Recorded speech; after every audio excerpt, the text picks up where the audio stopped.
Hi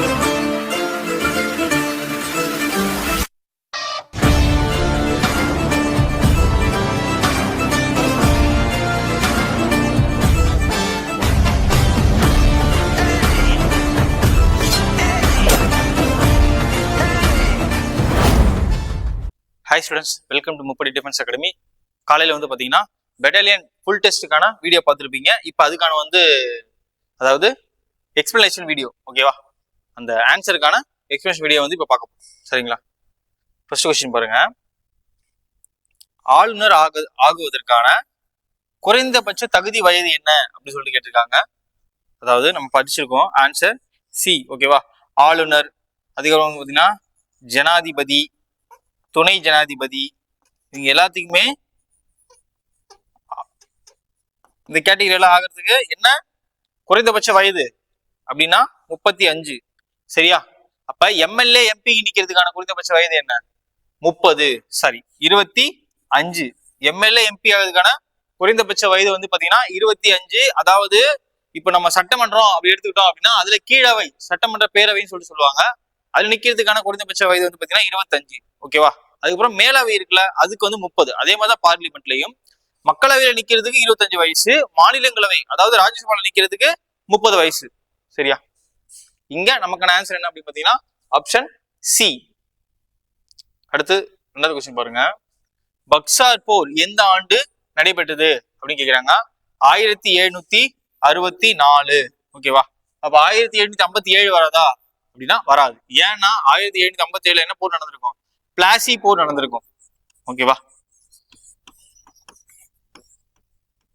இங்க பிளாசி போர் நடந்திருக்கும். இந்த போரும், இந்த 1757 இருந்த பிளாசி போரும் 1764 இருந்த பக்சார் போரும் தான் வந்து பாத்தீங்கன்னா ஆங்கிலேய கிழக்கிந்திய கம்பெனி இந்தியாவில கால் தடம் பதித்து நம்ம இந்தியாவையே கைப்பற்றதுக்கான ஒரு ஸ்டார்டிங் புள்ளியா அமைஞ்சது வந்து பாத்தீங்கன்னா இந்த பிளாசி போரும் இந்த பக்சார் போரும் தான். இதுதான் வந்து பாத்தீங்கன்னா ஆங்கிலேய கிழக்கிந்திய கம்பெனி இந்தியாவை அடையிறதுக்கான ஒரு ஸ்டார்டிங் புள்ளியாக இருந்தது இந்த போர் தான், சரியா? அதுல ட்ரீட் எல்லாம் இருக்கு, அதாவது வந்து பாத்தீங்கன்னா உடன்படிக்கை எல்லாம் இருக்கு. அதெல்லாம் நம்ம ஆர்மி எக்ஸாமுக்கு படிக்க தேவையில்லை, ஓகேவா? இந்தியாவின் தலைமை சட்ட ஆலோசகர் யார் அப்படின்னு சொல்லிட்டு கேக்குறாங்க. இந்தியாவின் தலைமை சட்ட ஆலோசகர் வந்து பாத்தீங்கன்னா இந்திய அட்டார்னி ஜெனரல், ஓகேவா? அப்ப மாநிலத்துக்கு யாரு அப்படின்னா சாலிசிட்டர் ஜெனரல், ஓகேவா? இதுக்கு இது ஆன்சர் கிடையாது. சாலிசிட்டர் ஜெனரல் எங்க வருவாரு அப்படின்னு பாத்தீங்கன்னா இவர் வந்து பாத்தீங்கன்னா ஸ்டேட், அதாவது மாநிலத்துக்கு வருவார் இவர், ஓகேவா? ஆனா நமக்கு இந்திய அட்டார்னி ஜெனரல், இந்தியாவின் சட்ட ஆலோசகர் யார், தலைமை சட்ட ஆலோசகர் யாருன்னா இந்த அட்டார்னி ஜெனரல், ஓகேவா? இவரை நியமிப்பவர் யார்? ஜனாதிபதி, ஓகேவா? அடுத்து நாலாவது விஷயம் பாருங்க. நீலகிரி எதனுடைய பகுதி ஆகும், ஓகேவா அப்படின்னு கேட்டிருக்காங்க. இப்ப நம்ம இமயமலை தவிர்த்து இந்தியாவில வந்து பாத்தீங்கன்னா கிழக்கு தொடர்ச்சி மலை, மேற்கு தொடர்ச்சி மலை அப்படின்னு சொல்லிட்டு 2 மலைகள் காணப்படுது. இது மேற்கு தொடர்ச்சி மலை வந்து தொடர்ச்சியாக கேரளால இருந்து அப்படியே மேலுக்கு அப்படி போகும், ஓகேங்களா? ஆனா இந்த கிழக்கு தொடர்ச்சி மலை வந்து கிழக்கு தொடர்ச்சி மலை அப்படின்னு சொல்ல மாட்டாங்க, கிழக்கு தொடர்ச்சி குன்றுகள் அப்படின்னு சொல்லுவாங்க. ஏன்னா இது கண்டினியூஸா இருக்காது, கொஞ்சம் அன்கண்டினியூஸ் ரேஞ்சஸா இருக்கும். அதனால இது கிழக்கு தொடர்ச்சி குன்றுகள் அப்படின்னு சொல்லுவாங்க. நம்ம நீலகிரி இங்க என்ன கேட்டிருக்காங்க அப்படின்னா நீலகிரி எதனுடைய பகுதி அப்படின்னு சொல்லிட்டு கேட்டிருக்காங்க. நீலகிரி நமக்கு தெரியும், ஓகேவா? வெஸ்டர்ன் காட்ஸ், மேற்கு தொடர்ச்சி மலையினுடைய ஒரு பகுதி, ஓகேவா? மேற்கு தொடர்ச்சி மலையின் உயரமான சிகரம் ஆனைமுடி, தென்னிந்தியாவின் உயரமான சிகரம் ஆனைமுடி அப்படின்னு நம்ம படிச்சிருப்போம், ஓகேவா? Option B. அடுத்து பாருங்க. 1000 ஏரிகளின் நாடு, 1000 ஏரிகளின் நாடு அப்படின்னு கேட்டாங்கன்னா ஆப்ஷன் சி பின்லாந்து, ஓகேவா? 1000 ஏரிகளின் நாடு அப்படின்னு கேட்டா பின்லாந்து, ஓகேவா? சூரியன் உதிக்கும் நாடு அப்படின்னு கேட்டா இந்த ஜப்பான், ஓகேவா? இந்த நார்வே என்ன சொல்லுவாங்க அப்படின்னா, அதாவது சூரியன் வந்து பாத்தீங்கன்னா இரவு நேரங்களிலும் வந்து இருக்கும், ஓகேவா? ஃபார் எக்ஸாம்பிளுக்கு இந்த நார்வே வந்து பாத்தீங்கன்னா உலகத்தோட கடைசி இடம் அப்படின்னு சொல்லுவாங்க. உலகத்துல எப்படி இருந்தாலும் ஏதோ ஒரு மூலையில ஏதோ ஒரு நாடு கடைசியா இருக்கதான் போகுது. அப்ப அதுல இந்த வடதுருவம், இந்த வடதுருவத்துல இருக்கிற ஒரு நாடு வந்து பாத்தீங்கன்னா இந்த நார்வே. இந்த வடதுருவத்திலையும் தென் துருவத்திலையும் வந்து பாத்தீங்கன்னா எப்படி சொல்றது, எல்லா நேரங்களிலும் வந்து சூரியன் மறையாது, ஓகேவா? சூரியன் படுறது வந்து பாத்தீங்கன்னா இந்த இடத்துல ரொம்பவே இதுவா இருக்கும். எப்படி சொல்றது, இப்ப ஆன்சர் என்ன அப்படின்னு வந்து பாத்தீங்கன்னா இந்த நார்வேல வந்து பாத்தீங்கன்னா இந்த ஏப்ரல், இந்த மார்ச் ஏப்ரல் டைம்ல இருந்து, இந்த மார்ச் ஏப்ரல் கடைசியில இருந்து இந்த மே வரைக்கும் வந்து பாத்தீங்கன்னா இந்த டைம்ல வந்து பாத்தீங்கன்னா இந்த நாட்டுல மட்டும் சூரியன் 24 ஹவர்ஸுமே இருக்கும் அப்படின்னு சொல்லுவாங்க. 24 ஹவர்ஸுமே இந்த நார்வேல சூரியன் உதிக்கும். அதாவது land of midnight sun அப்படின்னு சொல்லுவாங்க. இந்த நார்வே என்ன சொல்லுவாங்க பாத்தீங்கன்னா land of midnight sun அப்படின்னு சொல்லுவாங்க. Midnight sun. ஓகேவா. இந்த ஜப்பான் என்ன சொல்லுவாங்கன்னா லேண்ட் ஆஃப் ரைசிங் சன், சூரியன் உதிக்கும் நாடு. ஓகேவா. லேண்ட் ஆஃப் ரைசிங் சன் அப்படின்னு சொல்லுவாங்க. 1000 ஏரிகள் நாடு அப்படின்னு அழைக்கப்பட்டது இந்த பின்லாந்து. ஓகேவா. 6வது கொஸ்டின் பாருங்க. Do or die is famous slogan. செய் அல்லது செத்துமடி யாருடைய புகழ்பெற்ற முழக்கம் அப்படின்னு சொல்லி கேட்கிறாங்க. இது நம்ம எல்லாத்துக்குமே தெரியும், மகாத்மா காந்தி. ஓகேவா. நம்ம தேசத்தின் தந்தையான மகாத்மா காந்தி தான் செய் அல்லது செத்துமடி அப்படிங்கிற முழக்கத்தை, புகழ்பெற்ற முழக்கத்தை சொல்லியிருப்பாரு. இந்தியா கிராமங்களில் தான் வாழ்கிறது அப்படின்னு சொன்னவரும் நம்ம மகாத்மா காந்தி தான். சரிங்களா. அதே மாதிரி இங்க பாருங்க, கிரமாட்டோரியம். இந்த கிரமாட்டோரியங்களை வச்சு பாத்தீங்கன்னா நிறைய கொஸ்டின்ஸ் திரும்ப திரும்ப வருது. இதையும் நம்ம படிச்சுக்கணும். இந்த கிரமாட்டோரியம் அப்படின்னா என்ன அப்படின்னு பாத்தீங்கன்னா, கிரமாட்டோரியம் அப்படின்னா நினைவிடம். ஓகேவா. இந்தியாவில முக்கியமான தேசிய தலைவர்களின் நினைவிடங்கள் வந்து பாத்தீங்கன்னா கிரமாட்டோரியம் அப்படின்னு சொல்லுவாங்க. அவங்களோட நினைவிடங்கள் வந்து பாத்தீங்கன்னா சில பேர் வச்சும் ஸ்பெஷல் நேம்ஸ் வச்சும் அழைக்கிறாங்க. சரிங்களா. அதையும் நம்ம படிச்சுக்கணும். அப்ப இதுல ராஜீவ் காந்தி, ஓகேவா, ராஜீவ் காந்தி நினைவிடம் எவ்வாறு அழைக்கப்படுகிறது அப்படின்னு பாத்தீங்கன்னா வீர் பூமி. ஓகேவா. என்ன சொல்லுவாங்க அப்படின்னு பாத்தீங்கன்னா வீர் பூமி அப்படிங்கிறது இங்கிலீஷ்ல லேண்ட் ஆஃப் பிரேவ் அப்படின்னு சொல்லுவாங்க. ஓகேவா. ராஜீவ் காந்தி யாருன்னு சொல்லி நமக்கு தெரியும். ராஜீவ் காந்தி யாருன்னா இந்திரா காந்தியினுடைய மகன். ஓகேவா. ஃபார்மர் பிரைம் மினிஸ்டரான இந்திரா காந்தி, பெண்மணி, இந்தியாவின் இரும்பு பெண்மணி அழைக்கப்படும் இந்திரா காந்தியின் மகன் இந்த ராஜீவ் காந்தி. அவங்களும் படுகொலை தான் செய்யப்பட்டாங்க. இவரும் வந்து பாம்பிளாஸ்ட் பண்ணி சாகடிக்க தான் பட்டாரு. ஓகேவா. அப்ப இந்திரா காந்தி, ஓகேவா, இந்திரா காந்தி நினைவிடம் என்ன சொல்லுவாங்க அப்படின்னு பாத்தீங்கன்னா சக்தி ஸ்தலம், சக்தி ஸ்தல் அப்படின்னு சொல்லுவாங்க. ஓகேவா. இது இப்போ இவரோட வீர் பூமி அப்படிங்கிறது லேண்ட் ஆஃப் பிரேவ் அப்படின்னா இது லேண்ட் ஆஃப் பவர் அப்படின்னு சொல்லுவாங்க. ஓகேவா. நல்லா புரிஞ்சுக்கோங்க. ராஜீவ்காந்தி நினைவிடம் என்ன சொல்லுவாங்க அப்படின்னா வீர் பூமி, அதாவது என்ன அப்படின்னா லேண்ட் ஆஃப் பிரேவ் அப்படின்னு சொல்லுவாங்க. இந்திரா காந்தி நினைவிடம் பேர் என்ன அப்படின்னு பாத்தீங்கன்னா சக்தி ஸ்தலம். சக்தி ஸ்தலம் என்ன சொல்லுவாங்க பாத்தீங்கன்னா லேண்ட் ஆஃப் பவர். ஓகேவா. அப்படின்னு சொல்லுவாங்க. இந்த விஜய்கத் வந்து பாத்தீங்கன்னா லால் பகதூர் சாஸ்திரியோட நினைவிடம். ஓகேவா. இந்த ராஜ்கத் வந்து பாத்தீங்கன்னா காந்தியோட நினைவிடம். ஓகேவா. இந்த கிஷான்கத் வந்து பாத்தீங்கன்னா சரண் சிங், இந்தியாவினுடைய ஃபார்மர் பிரைம் மினிஸ்டர் சரண் சிங்கோட நினைவிடம். ஓகேவா. இது மாதிரி இந்த கிரெமாட்டோரியம் நினைவிடம் அப்படிங்கிற டாபிக்ல இருந்து நம்ம கொஸ்டின்ஸ் படிச்சு ஆகணும். அதுல இருந்து வருது கொஸ்டின்ஸ் நிறைய நமக்கு வந்துகிட்டே இருக்கு. இந்த கொஸ்டினுக்கான ஆன்சர் என்ன அப்படின்னு வந்து பாத்தீங்கன்னா ஆப்ஷன் டி, வீர் பூமி. சரியா. அடுத்து சூரியன் உதிக்கும் நாடு. நான் சொன்ன சூரியன் உதிக்கும் நாடு எது? ஜப்பான். ஓகேவா. சூரியன் உதிக்கும் நாடு லேண்ட் ஆஃப் ரைசிங் சன் அப்படின்னு கேட்டா ஜப்பான் அப்படின்னு சொல்லியிருக்கேன். ஓகேவா. இது சூரியன் உதிக்கும் நாடுனா உதிக்கும் அப்படின்னா என்ன அர்த்தம் அப்படின்னா சூரியனை முதலாக சந்திக்கும் முதல் நாடு எது அப்படின்னு கேட்டா ஜப்பான். அதுதான் சூரியன் உதிக்கும் நாடு அப்படின்னு சொல்லுவாங்க. ஓகேவா. இந்தியாவின் நுழைவாயில் கேட்வே ஆஃப் இந்தியா அப்படின்னு கேட்டா மும்பை. ஓகேவா. Option B. ஓகேவா. கேட்வே ஆஃப் இந்தியா அப்படின்னு கேட்டா மும்பை. ஓகேவா. இந்தியா கேட் அப்படின்னு கேட்டா டெல்லி. சரியா. இந்தியா கேட்னு கேட்டா டெல்லி, இந்தியா கேட்வே ஆஃப் இந்தியான்னு கேட்டா மும்பை. ஓகேவா. ரெண்டையும் கன்ஃபியூஸ் பண்ணிக்க கூடாது, நல்லா தெரிஞ்சுக்கோங்க. ஓகேவா. அடுத்த 10வது கொஸ்டின் பாருங்க. மேகதூதம் நூலின் ஆசிரியர் யார் அப்படின்னு கேட்கிறாங்க. மேகதூதம் என்ற நூலின் ஆசிரியர் யார் அப்படின்னு பாத்தீங்கன்னா ஆப்ஷன் ஏ, காளிதாசர். நான் சொன்னேன் ஆத்தர் ரெண்டு புக்ஸ் கேட்டு ஆத்தர் யாரு, ஆத்தர் கேட்டு அவங்க என்ன புக்ஸ் எழுதியிருக்காங்க அப்படின்னு நமக்கு திரும்ப திரும்ப கொஸ்டின்ஸ் வந்துகிட்டே இருக்கு. அதை நம்ம பார்த்தாகணும். ஓகேவா. அப்ப இதுல மேகதூதம் என்ற நூலின் ஆசிரியர் யார் அப்படின்னு பாத்தீங்கன்னா காளிதாசர். ஓகேவா. கௌட்டில்யர், துளசிதாசர், வேதவியாசர் இவங்களெல்லாம் பத்தி நம்ம படிச்சுக்கணும். அவங்க எழுதின புக்ஸையும் நீங்க தெரிஞ்சுக்கணும். நான் சொல்லாத காரணம் என்ன அப்படின்னு பாத்தீங்கன்னா அவ்வளோ டெப்தா நம்ம படிக்க தேவையில்லை. ஓகேவா. எல்லாரும் பத்தி நம்ம படிச்சோம் அப்படின்னா ரொம்ப நம்ம டெப்தா இன்னும் படிச்சுக்கிட்டே போற மாதிரி இருக்கும். இப்போதைக்கு எக்ஸாம் கிட்ட வந்துச்சு, நம்ம அதெல்லாம் படிக்கணும்னு அவசியம் கிடையாது. அடுத்து 16வது கொஸ்டின் பாருங்க. சுதேசி இயக்கம் எந்த ஆண்டு தொடங்கப்பட்டது அப்படின்னு கேட்கிறாங்க. சுதேசி. சுதேசி என்னன்னா என்ன, அதோட மீனிங் என்ன அப்படின்னா ஒருவரது சொந்த நாடு அப்படின்னு அர்த்தம். சுதேசி இயக்கம். ஓகேவா? சுதேசி இயக்கம்னா எல்லாமே நானே பண்ணிக்கிறேன். ஓகேவா? அப்படிங்கிறது தான் அர்த்தம். ஒருவரது சொந்த நாடு. அந்த இயக்கம் எப்ப தொடங்கப்பட்டுச்சு அப்படின்னு பாத்தீங்கன்னா 1905. ஓகேவா? Option B. அடுத்து 12வது கொஸ்டின் பாருங்க.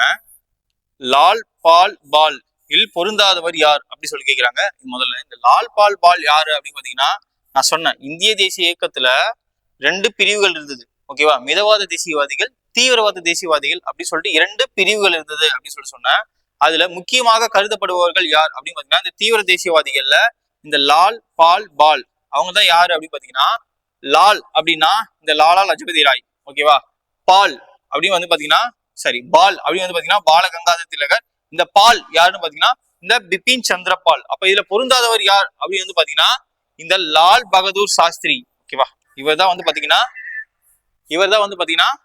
இந்த லால் பால் பால்ல பொருந்தாதவர் லால் பகதூர் சாஸ்திரி. இவர் தான் வந்து பாத்தீங்கன்னா இந்தியாவினுடைய தேர்ந்தெடுக்கப்பட்ட 2வது பிரதமர். ஓகேவா?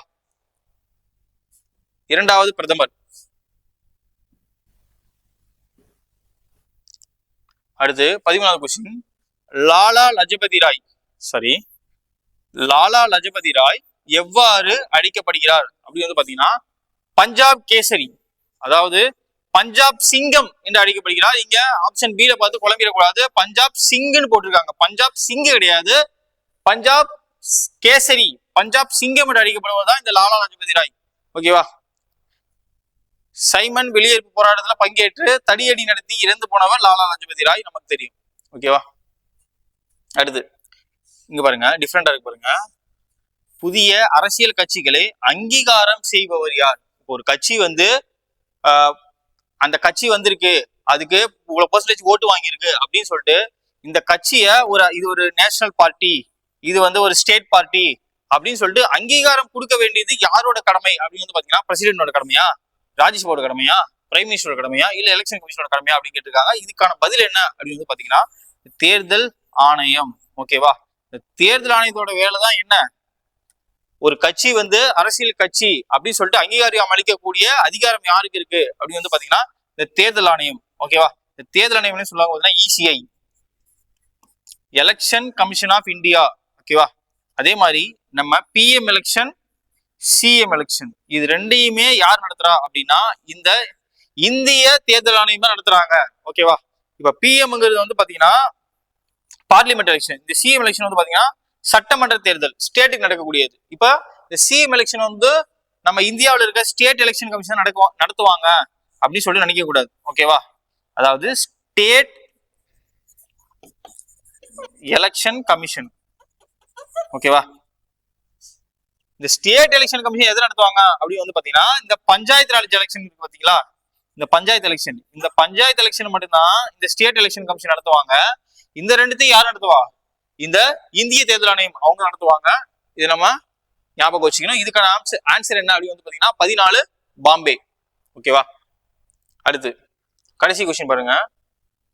முதல் உலக போர் முடிவடைந்த ஆண்டு அப்படி சொல்லி கேட்கிறாங்க. நமக்கு 2 வேர்ல்டு வார் நடந்திருக்கு. ஓகேவா? First world war, second world war அப்படி சொல்லிட்டு 2 நடந்திருக்கு. ஓகேவா? ஃபர்ஸ்ட் வேர்ல்டு வார் வந்து பாத்தீங்கன்னா 1914 இருந்து 18 வரைக்கும். ஓகேவா? 2வது உலக போர் எப்போ வந்து பாத்தீங்கன்னா 1939 இருந்து 1945 வரைக்கும். சரிங்களா? ஞாபகம் வச்சுட்டீங்களா? 14 to 18.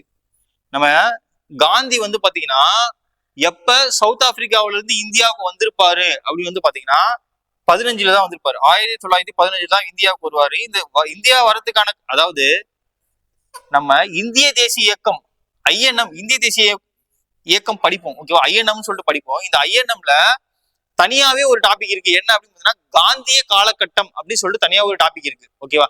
அந்த காலகட்டம் எப்ப ஆரம்பிக்கும் அப்படின்னா 1915 தான் ஆரம்பிக்கும். அதாவது காந்தியை பத்தி படிக்கும் போது இந்திய தேசிய இயக்கத்துல காந்தியோட காலகட்டம் வந்து பாத்தீங்கன்னா 1915 தான் ஆரம்பிக்கும். ஏன் ஆரம்பிக்குது அப்படின்னா இந்த முதல் உலக போர் வரும்போது எல்லாரும் அவங்க சொந்த நாட்டுக்கு போகணும் அப்படிங்கிறதுனால என்ன பண்ணுவாரு, 1914 இந்த முதல் உலக போர் ஆரம்பிக்கும், 15 இந்தியா வந்துருவாரு. இங்க இருந்துதான் இந்த காந்திய காலகட்டம் ஆரம்பிக்கும். அதுக்கப்புறம் தான் பாத்தீங்கன்னா சம்பரான் சத்தியாகிரகம், அகமதாபாத் வேலை நிறுத்தம், அப்புறம் கேதா சத்தியாகிரகம் இதுல எல்லாம் கலந்துக்கிட்டு காந்தி வந்து பாத்தீங்கன்னா இந்தியாவிலேயே மிகப்பெரிய ஒரு அரசியல் தலைவராக உருவாவதற்கான ஒரு காரணம் உண்டாகும். ஓகேவா? அப்ப முதல் உலக போர் முடிவடைந்த ஆண்டு எப்ப அப்படின்னு வந்து பாத்தீங்கன்னா இங்க 18 இருக்கா, 14 ஓகே. அப்ப எப்ப முடிவடைஞ்சு அப்படின்னு பாத்தீங்கன்னா 1918. ஆப்ஷன் டெல்லி. சரியா? தேங்க்யூ.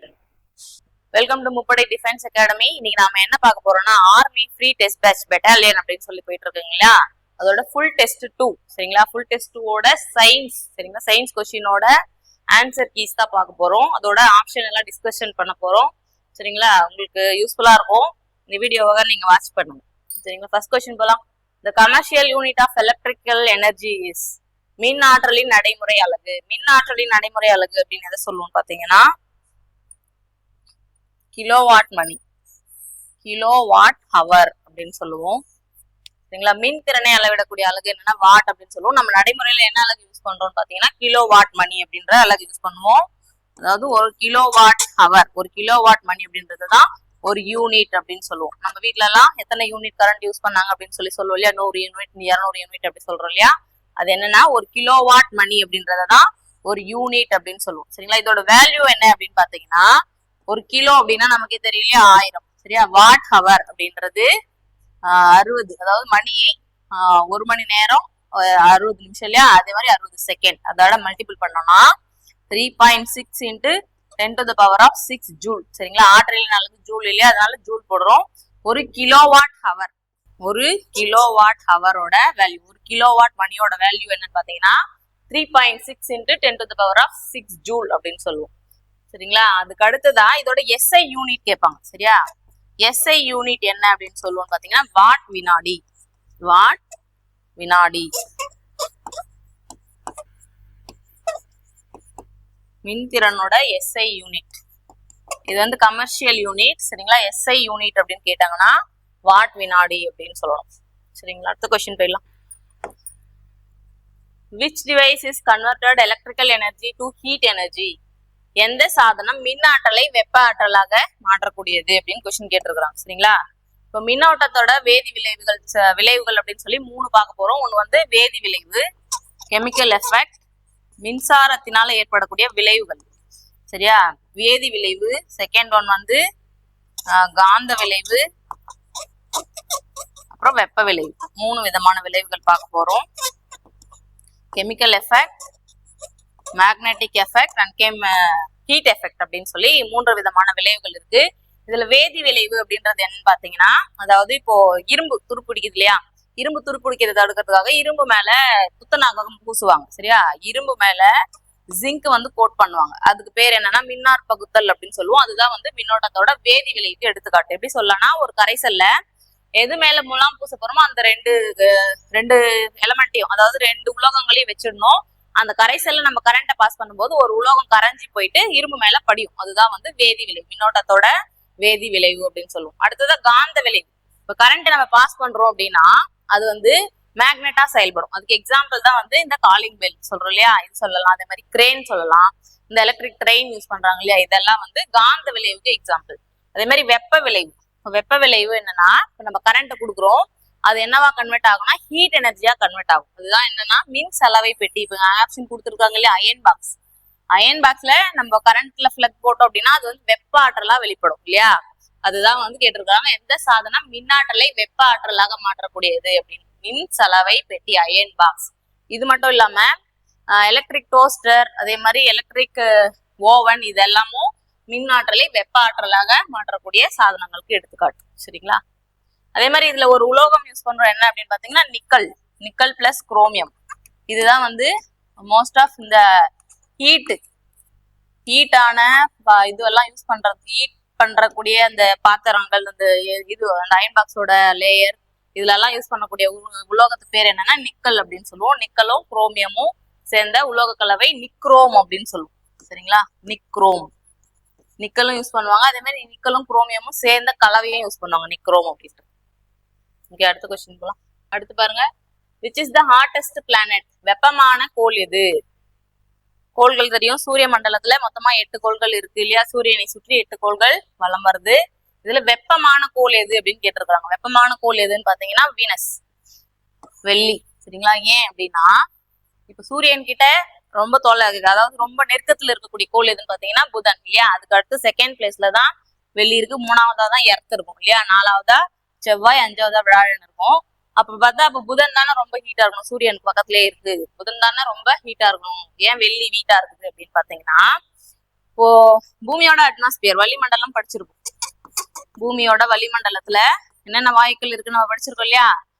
நைட்ரஜன் வந்து 78%, அதே மாதிரி ஆக்சிஜன் 21%, அதர் கேசஸ் மற்ற வாயுக்கள் வந்து 1% இருக்கும் அப்படின்னு சொல்லி பார்த்திருப்போம் இல்லையா. இந்த அதர் கேசஸ்ல தான் கார்பன் டை ஆக்சைடு, நீராவி, தூசு இதெல்லாம் இருக்கு.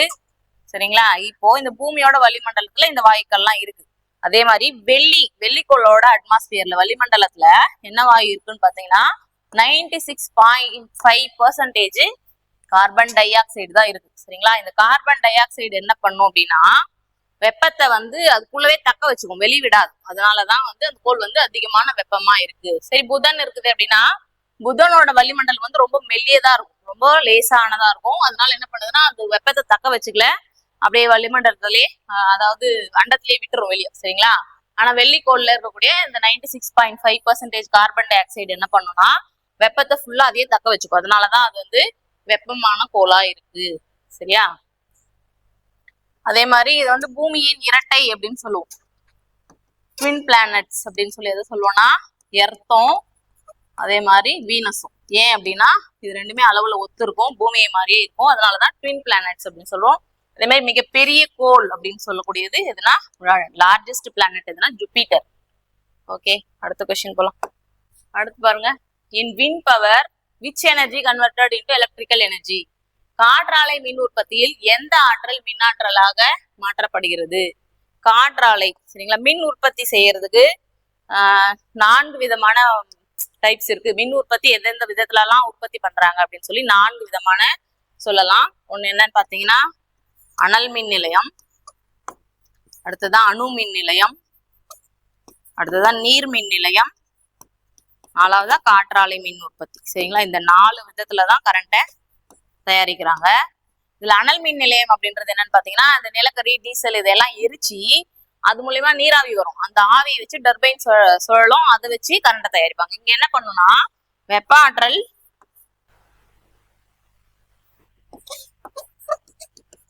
ஆற்றல் வந்து மின்னாற்றலா மாற்றப்படும்.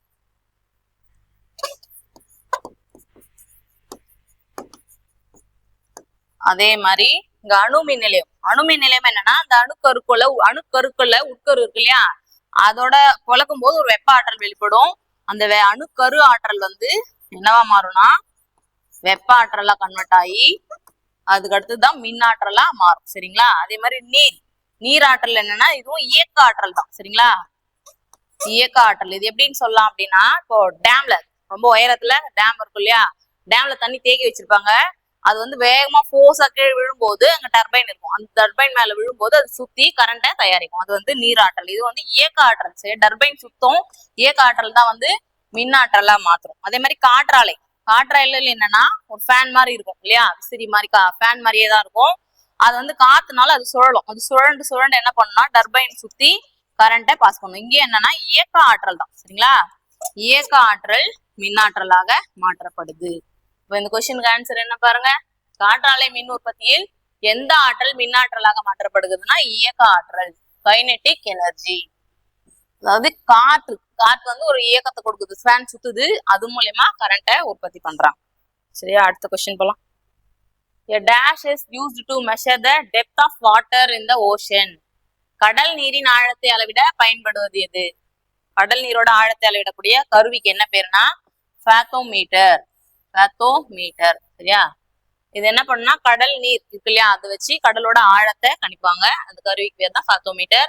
அதே மாதிரி லாக்டோமீட்டர் தெரியும், பாலின் அடர்த்தி, பால்ல எவ்வளவு தண்ணி கிண்ணி கலந்துருக்காங்களா அப்படின்றத அளக்கக்கூடிய ஒரு கருவிக்கு பேர் தான் லாக்டோமீட்டர். அதே மாதிரி தெர்மாமீட்டர் நமக்கு தெரியும், உடல் வெப்பநிலை அளவிடக்கூடிய கருவி, வெப்பநிலை தெர்மாமீட்டர், வெப்பநிலை மானி அப்படின்னு சொல்லுவோம், வெப்பத்தை அளவிடக்கூடிய கருவி. பாரோமீட்டர் வளிமண்டல அழுத்தத்தை அளவிடக்கூடிய கருவி. இது ரெண்டுத்துலயுமே என்ன யூஸ் பண்ணுவாங்கன்னா பாதரசம் யூஸ் பண்ணுவாங்க இல்லையா. அதே மாதிரி இந்த வளிமண்டல அழுத்தத்தை அளவிடக்கூடிய இந்த பாரோமீட்டர் வச்சுதான் வானிலை முன்னறிவிப்புகள் எல்லாமே நமக்கு சொல்றாங்க. அதாவது நாளைக்கு மழை பெய்யும், நாளைக்கு இடி இடிக்கும், மின்னல் வரும் அப்படி சொல்றோம் இல்லையா, அதெல்லாம் எந்த கருவி யூஸ் பண்ணா இந்த பாரோமீட்டர் யூஸ் பண்ணிக்கலாம். ஓகே, அடுத்த கொஸ்டின் போலாம் பாருங்க. அடுத்து bronze is an alloy of. வெண்கலம் என்பது எந்த உலோகத்தின் கலவை? அதாவது உலோக கலவை அப்படின்னா என்னன்னா, அதாவது ஒரே மாதிரியான இரண்டு உலோகங்கள், சரியா, இரண்டு உலோகங்களை கலந்து உருவாக்கக்கூடியதுதான் உலோக கலவை, அலாய் அப்படின்னு சொல்லுவோம். உலோக கலவை அலாய் அப்படின்னு சொல்லுவோம். இதுக்கு என்ன சொல்றாங்கன்னா, வெண்கலம் அப்படின்றது எந்த ரெண்டு உலோகத்தோட உலோக கலவை அப்படின்னு கேக்குறாங்க. காப்பர் பிளஸ் ஸ்டேனம், சரிங்களா. காப்பரும் ஸ்டேனம் அப்படின்றது என்ன, டின்னு சொல்லுவோம் இல்லையா, தகரம் அப்படின்னு சொல்றோம். காப்பர்னா செம்பு. இது ரெண்டும் சேர்ந்த ஒரு உலோக கலவை தான் வெண்கலம் அப்படின்னு சொல்லுவோம். அதே மாதிரி இந்த வெண்கலத்தை வந்து பெல் மெட்டல் அப்படின்னு சொல்லுவோம். பெல் மெட்டல்னா அதாவது இந்த கோயில் பெல் எல்லாம் தயாரிக்கிறாங்க இல்லையா, சவுண்ட் வருது இல்லையா, அதுக்காக யூஸ் பண்ணக்கூடியது வெண்கலம். அதே மாதிரி காப்பரும் ஜிங்கும், செம்பும் துத்தநாகமும் கலந்த கலவை என்னன்னு சொல்லுவோம்னா பித்தளை. பித்தளை பாத்திரங்கள்லாம் நம்ம வீட்டுல யூஸ் பண்றோம் இல்லையா, அது என்ன உலோக கலவைன்னு பாத்தீங்கன்னா செம்பும் துத்தநாகமும் கலந்த கலவை, பிராஸ் அப்படின்னு சொல்லுவோம் இங்கிலீஷ்ல. பிராஸ் அப்படின்றது என்ன உலோக கலவைனா காப்பரும் ஜிங்கும் சேர்ந்த உலோக கலவை, சரிங்களா. ஓகே, அடுத்த question. which of the following is a form of calcium carbonate? பின்வருவனவற்றில் எது கால்சியம் கார்பனேட்டின் வடிவம் அப்படின்னு கேட்டிருக்காங்க. கால்சியம் கார்பனேட் அப்படின்றது என்னன்னா CaCO3. கால்சியம் கார்பனேட் அப்படின்றது என்னன்னா சுண்ணாம்புக்கல், சரியா, லைம் ஸ்டோன் அப்படின்னு சொல்லுவோம். என்ன சொல்லுவோம்னா சுண்ணாம்புக்கல், லைம் ஸ்டோன் அப்படின்னு சொல்லுவோம். இந்த மாதிரி கால்சியம் ஹைட்ராக்சைடு அப்படின்னு இருக்கு, சரியா. நீட்ரிய சுண்ணாம்புன்னு சொல்லுவோம் இங்கிலீஷ்ல, ஸ்லேக்டு லைம். இது வந்து நீட்ரிய சுண்ணாம்பு. இது எதுக்காக பயன்படுதுன்னா சுவர்களுக்கு வெள்ளை அடிக்க. இந்த மாதிரி சுண்ணாம்புக்கல் அப்படின்றது என்னன்னா சாக் பீஸ் இதெல்லாம் யூஸ் பண்றோம் இல்லையா. அதே மாதிரி இன்னொன்னு இருக்கு கால்சியம் ஆக்சைடு. இது ஒண்ணு Lime stone, sorry Lime stone இல்ல, குயிக் லைம். குயிக் லைம் அப்படின்னு சொல்லக்கூடியது சுட்ட சுண்ணாம்பு. சுட்ட சுண்ணாம்பு. சுண்ணாம்புலே இந்த 3 பெயர்கள் இருக்கு, இதை கொஞ்சம் ஞாபகம் வச்சுக்கோங்க. கால்சியம் கார்பனேட் அப்படின்னா லைம் ஸ்டோன், சுண்ணாம்புக்கல், சரியா. அடுத்து கால்சியம் ஹைட்ராக்சைடு அப்படின்னா நீட்ரிய சுண்ணாம்பு, ஸ்லேக்டு லைம் சொல்லுவோம். கால்சியம் ஆக்சைடு அப்படின்றது என்னன்னா குயிக் லைம், சுட்ட சுண்ணாம்பு அப்படின்னு சொல்லுவோம், சரியா. அடுத்து இங்க கொடுத்துருக்கிற ஆப்ஷனை பாருங்க. வாஷிங் சோடா அப்படின்றது என்னன்னா சலவை சோடான்றது சோடியம் கார்பனேட் Na2CO3. அதே மாதிரி டேபிள் சால்ட்ன்றது சோடியம் குளோரைடு, நம்ம சாதாரணமா உண்ணக்கூடிய ஒரு உப்பு, அதோட வேதியியல் பெயர் என்னன்னா சோடியம் குளோரைடு. இந்த மாதிரி பேக்கிங் சோடா, சமையலுக்கெல்லாம் யூஸ் பண்ணுவோம், ரொட்டி சோடான்னு சொல்லுவோம். இது என்னன்னா sodium bicarbonate NaHCO3, sodium bicarbonate அப்படின்னு சொல்லுவோம், சரிங்களா. அடுத்த கொஸ்டின் போலாம். Dash element does not have neutron in atom. எந்த தனிமத்தின் அணுவில் நியூட்ரான்கள் இல்லை? நியூட்ரான் எந்த தனிமத்துல இல்லை அப்படின்னு பாத்தீங்கன்னா ஹைட்ரஜன், சரிங்களா. ஹைட்ரஜன் தனிமத்துல நியூட்ரான்கள் இல்லை. ஹைட்ரஜனோட ஐசோடோப்புகள் அப்படின்னு சொல்லி நம்ம படிச்சிருப்போம் இல்லையா. 1H1 இருக்கும், 1H3 அப்படின்னு இருக்கும். இது வந்து புரோட்டியம், இது வந்து ட்ரீட்டியம், இது வந்து டியூட்ரியம், இது வந்து டிரிட்டியம். 3 இருக்கு இல்லையா, டிரிட்டியம் அப்படின்னு சொல்லுவோம். இதுல நியூட்ரான் எண்ணிக்கை எப்படி கண்டுபிடிப்போம் நமக்கு ஞாபகம் இருக்கு இல்லையா, நம்ம ஏற்கனவே சொல்லியிருக்கிறோம். அதாவது கீழே இருக்கக்கூடியது அணியன், மேல இருக்கக்கூடியது நிறையன், சரியா. அதாவது நிறையன்ல இருந்து அணு எண்ணை கழிச்சோம் அப்படின்னா நம்ம நியூட்ரான் எண்ணிக்கை கண்டுபிடிச்சிடலாம். நியூட்ரான் எண்ணிக்கை எப்படி கண்டுபிடிக்கணும்னா நிறையன்ல இருந்து அணு எண்ணை கழிக்கணும், சரியா. அப்ப நிறையன் என்ன இங்க இருக்கு பாருங்க. இந்த புரோட்டியம் ஃபர்ஸ்ட் இருக்கக்கூடியது 1H1 சொல்றோம் இல்லையா. இந்த புரோட்டியம் அணு மட்டும் கவனிங்க, இந்த 1H1 மட்டும் பாருங்க. இப்ப மேல இருக்கிறது நிறையன், கீழே இருக்கிறது அணியன் இல்லையா. நிறையன்ல இருந்து அணு எண்ணை கழிச்சோம்னா என்ன வருது? 0. அப்ப இங்க நியூட்ரான் எண்ணிக்கை இல்ல, 0ன்னு அர்த்தம், சரியா. ஹைட்ரஜனோட மத்த ஐசோடோப்புக்கள்லாம் நியூட்ரான் எண்ணிக்கை இருக்கு, சரிங்களா. இப்ப இங்க இந்த நிறையன்ல இருந்து அணு எண்ணை கழிக்கலாமா? 2 - 1 1, இங்க 3 - 1 2, இதுக்கெல்லாம் நியூட்ரான் இருக்கு, சரியா. அப்போ ஹைட்ரஜனோட அணுக்கள்லயே புரோட்டியத்துக்கு மட்டும்தான் நியூட்ரான் இல்லை, சரியா. அப்போ ஜெனரலா ஹைட்ரஜன் அப்படின்னு சொல்லலாம். அதே மாதிரி இப்ப கார்பன் இருக்கு. கார்பன்ல எத்தனை நியூட்ரான் இருக்கும் அப்படின்னு பாத்தீங்கன்னா இங்க 6, சரியா, 12. கார்பனோட அணியன் 6, நிறையன் வந்து 12 இல்லையா. சாரி 13. இப்போ நிறையன்ல இருந்து அணியனை கழிக்க போறோம். 13ல இருந்து 6 கழிச்சா என்ன வரும்? 7. அதே மாதிரி இதுக்கு மெக்னீசியத்துக்கும் பார்க்கலாம். மெக்னீசியம் வந்து 24, 12 இருக்கும். அப்ப நிறையன், இது நிறையன் இல்லையா? நிறையன்ல இருந்து அணியனை கழிச்சோம்னா 24 - 12 12 அப்படின்னு சொல்லலாம். சரியா? இந்த மாதிரி இருக்கும். இதுல எக்ஸெப்ஷன் என்ன? எல்லா தனிமங்களுக்குமே நியூட்ரான் இருக்கும். எக்ஸெப்ஷனா ஹைட்ரஜன். தனிம வரிசை அட்டவணையில 118 தனிமங்கள் இருக்கும் இல்லையா? அதுல ஹைட்ரஜன் மட்டும்தான் நியூட்ரான் இல்லை. ஓகேவா? அடுத்த question. Sour milk contains which acid? புளித்த பாலில் பின்வரும் எந்த அமிலம் உள்ளது? நம்ம நிறைய வாட்டி படிச்சிருக்கிறோம். பால் அப்படின்னாவே லாக்டிக் அமிலம் ஞாபகம் வந்துடணும். அதே மாதிரி பாலோட செறிவு அளக்கக்கூடிய கருவி வந்து லாக்டோமீட்டர். அதே மாதிரி பாலை தயிராக மாற்றக்கூடிய ஒரு பாக்டீரியா, அதுக்கு என்ன பேருன்னா லாக்டோபேசிலஸ். எல்லாமே லாக்டோனே வரும். அதை வச்சு பாலை கொஞ்சம் ஐடென்டிஃபை பண்ணிக்கலாம். சரியா? பால்ல என்ன ஆசிட் இருக்குன்னு பாத்தீங்கன்னா, அதுவும் புளித்த பால், சோர் மில்க்ல என்ன ஆசிட் இருக்குன்னு பாத்தீங்கன்னா லாக்டிக் ஆசிட். சரியா? அசிட்டிக் ஆசிட் எங்க இருக்கும்னா வினிகர். இதையும் நம்ம நிறைய வாட்டி படிச்சிருக்கிறோம். அசிட்டிக் ஆசிட் வினிகர்ல இருக்கும். அதே மாதிரி சிட்ரிக் ஆசிட், சரியா, எலுமிச்சையில இருக்கும், ஆரஞ்சு பழத்துல இருக்கும். அதே மாதிரி மேலிக் ஆசிட் வந்து ஆப்பிள்ல இருக்கக்கூடியது மேலிக் ஆசிட் அப்படின்னு சொல்லுவோம். ஓகே, அடுத்த question. Which among following is also known as white gold? வெள்ளை தங்கம் என அழைக்கப்படுவது எது? வெள்ளை தங்கம் எது சொல்றோம்னா பிளாட்டினம். சரியா? இதுவும் ஒரு இயற்கையிலே கிடைக்கக்கூடிய தனிமம் தான். இதுதான் வந்து வெள்ளை தங்கம் அப்படின்னு சொல்றோம். ஏன் அப்படின்னா தங்கத்துக்கு அளவுக்கான மதிப்புடையது. அதனால அதுவும் வெள்ளை கலர்ல இருக்கும். தங்கம் வந்து மஞ்சள் கலர்ல இருக்கும் இல்லையா? இது வந்து வெள்ளை கலர்ல இருக்கும். அதனாலதான் வெள்ளை தங்கம் அப்படின்னு சொல்றோம். அதே மாதிரி பிளாக் கோல்டு, கருப்பு தங்கம் அப்படின்னு சொல்லி எதை சொல்றோம் அப்படின்னு பாத்தீங்கன்னா பெட்ரோலியம். பெட்ரோலியம் வேற, பெட்ரோல் வேற. பெட்ரோலியத்துல இருந்து பிரிச்சு எடுக்கக்கூடியதான் பெட்ரோல். பெட்ரோலியம் வந்து நிறைய வாயுக்கள் கலந்த ஒரு கலவை. சரியா? அதே மாதிரி பிளாக் டைமண்ட்னு ஒண்ணு சொல்றோம். கருப்பு வைரம் அப்படின்னு எதை சொல்லுவோம் பாத்தீங்கன்னா கோல்டு. நிலக்கரி இருக்கு இல்லையா? இதை வந்து கருப்பு வைரம், பிளாக் டைமண்ட்னு சொல்லுவோம். பிளாக் கோல்டு, கருப்பு தங்கம் அப்படின்னு எதை சொல்லுவோம்னா பெட்ரோலியத்தை சொல்லுவோம். ஓகேவா? இந்த கொஸ்டினோட ஆன்சர் வெள்ளை தங்கம். அதாவது ஒயிட் கோல்டு அப்படின்னு சொல்லி எதை சொல்றோம்னு பாத்தீங்கன்னா பிளாட்டினம். வெள்ளை தங்கம் எனப்படுவது பிளாட்டினம். அடுத்த கொஸ்டின்.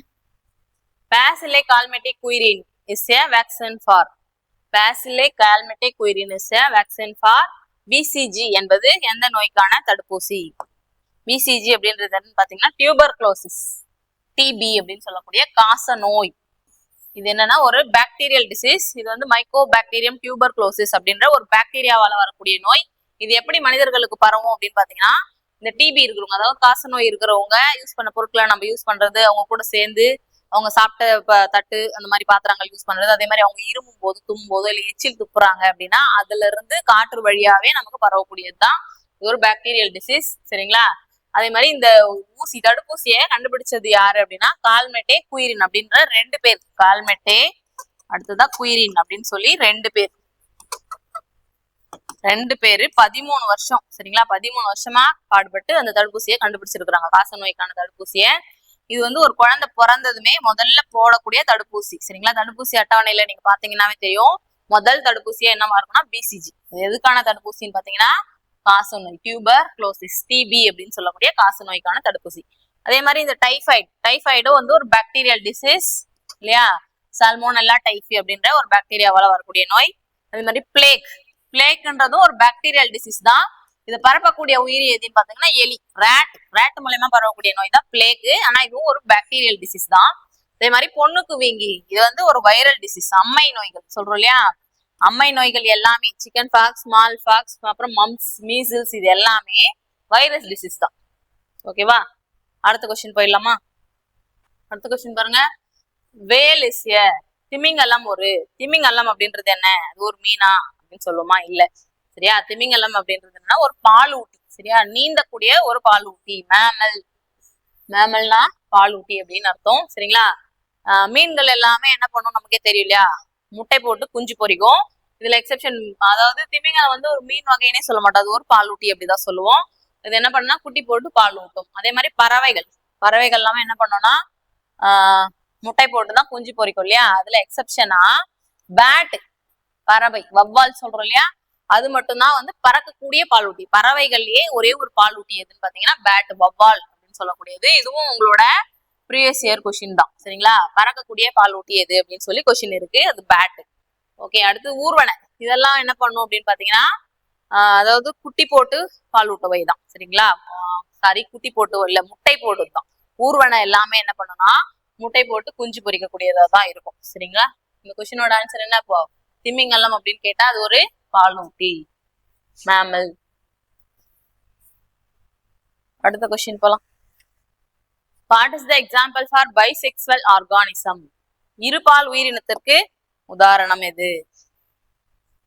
அதாவது பைசெக்சுவல் ஆர்கானிசம் அப்படின்னு கேட்டிருக்காங்க. இப்போ நம்ம மனிதர்கள்லாம் ரீப்ரொடக்டிவ், அதாவது இனப்பெருக்கம் செய்யறோம் அப்படின்னா ஆண் பெண் அப்படின்னு சொல்லி ரெண்டு இருக்கும் இல்லையா, அதே மாதிரி ஒரு உயிரினத்துல வந்து ஆண் பெண் உறுப்பு ரெண்டுமே ஒரே உயிரினத்துல இருக்கும். அது என்ன அப்படின்னு பாத்தீங்கன்னா மண்புழு. சரியா, எர்த்வாம் அப்படின்னு சொல்லக்கூடிய மண்புழு. இதுலதான் வந்து ஒரே உயிரினம் தான். அந்த உயிரினத்திலேயே ஆண் இனப்பெருக்க உறுப்பும் இருக்கும், பெண் இனப்பெருக்க உறுப்பும் இருக்கும். அதாவது இருபால் உயிரினம் அப்படின்னு சொல்றதுனாலதான்.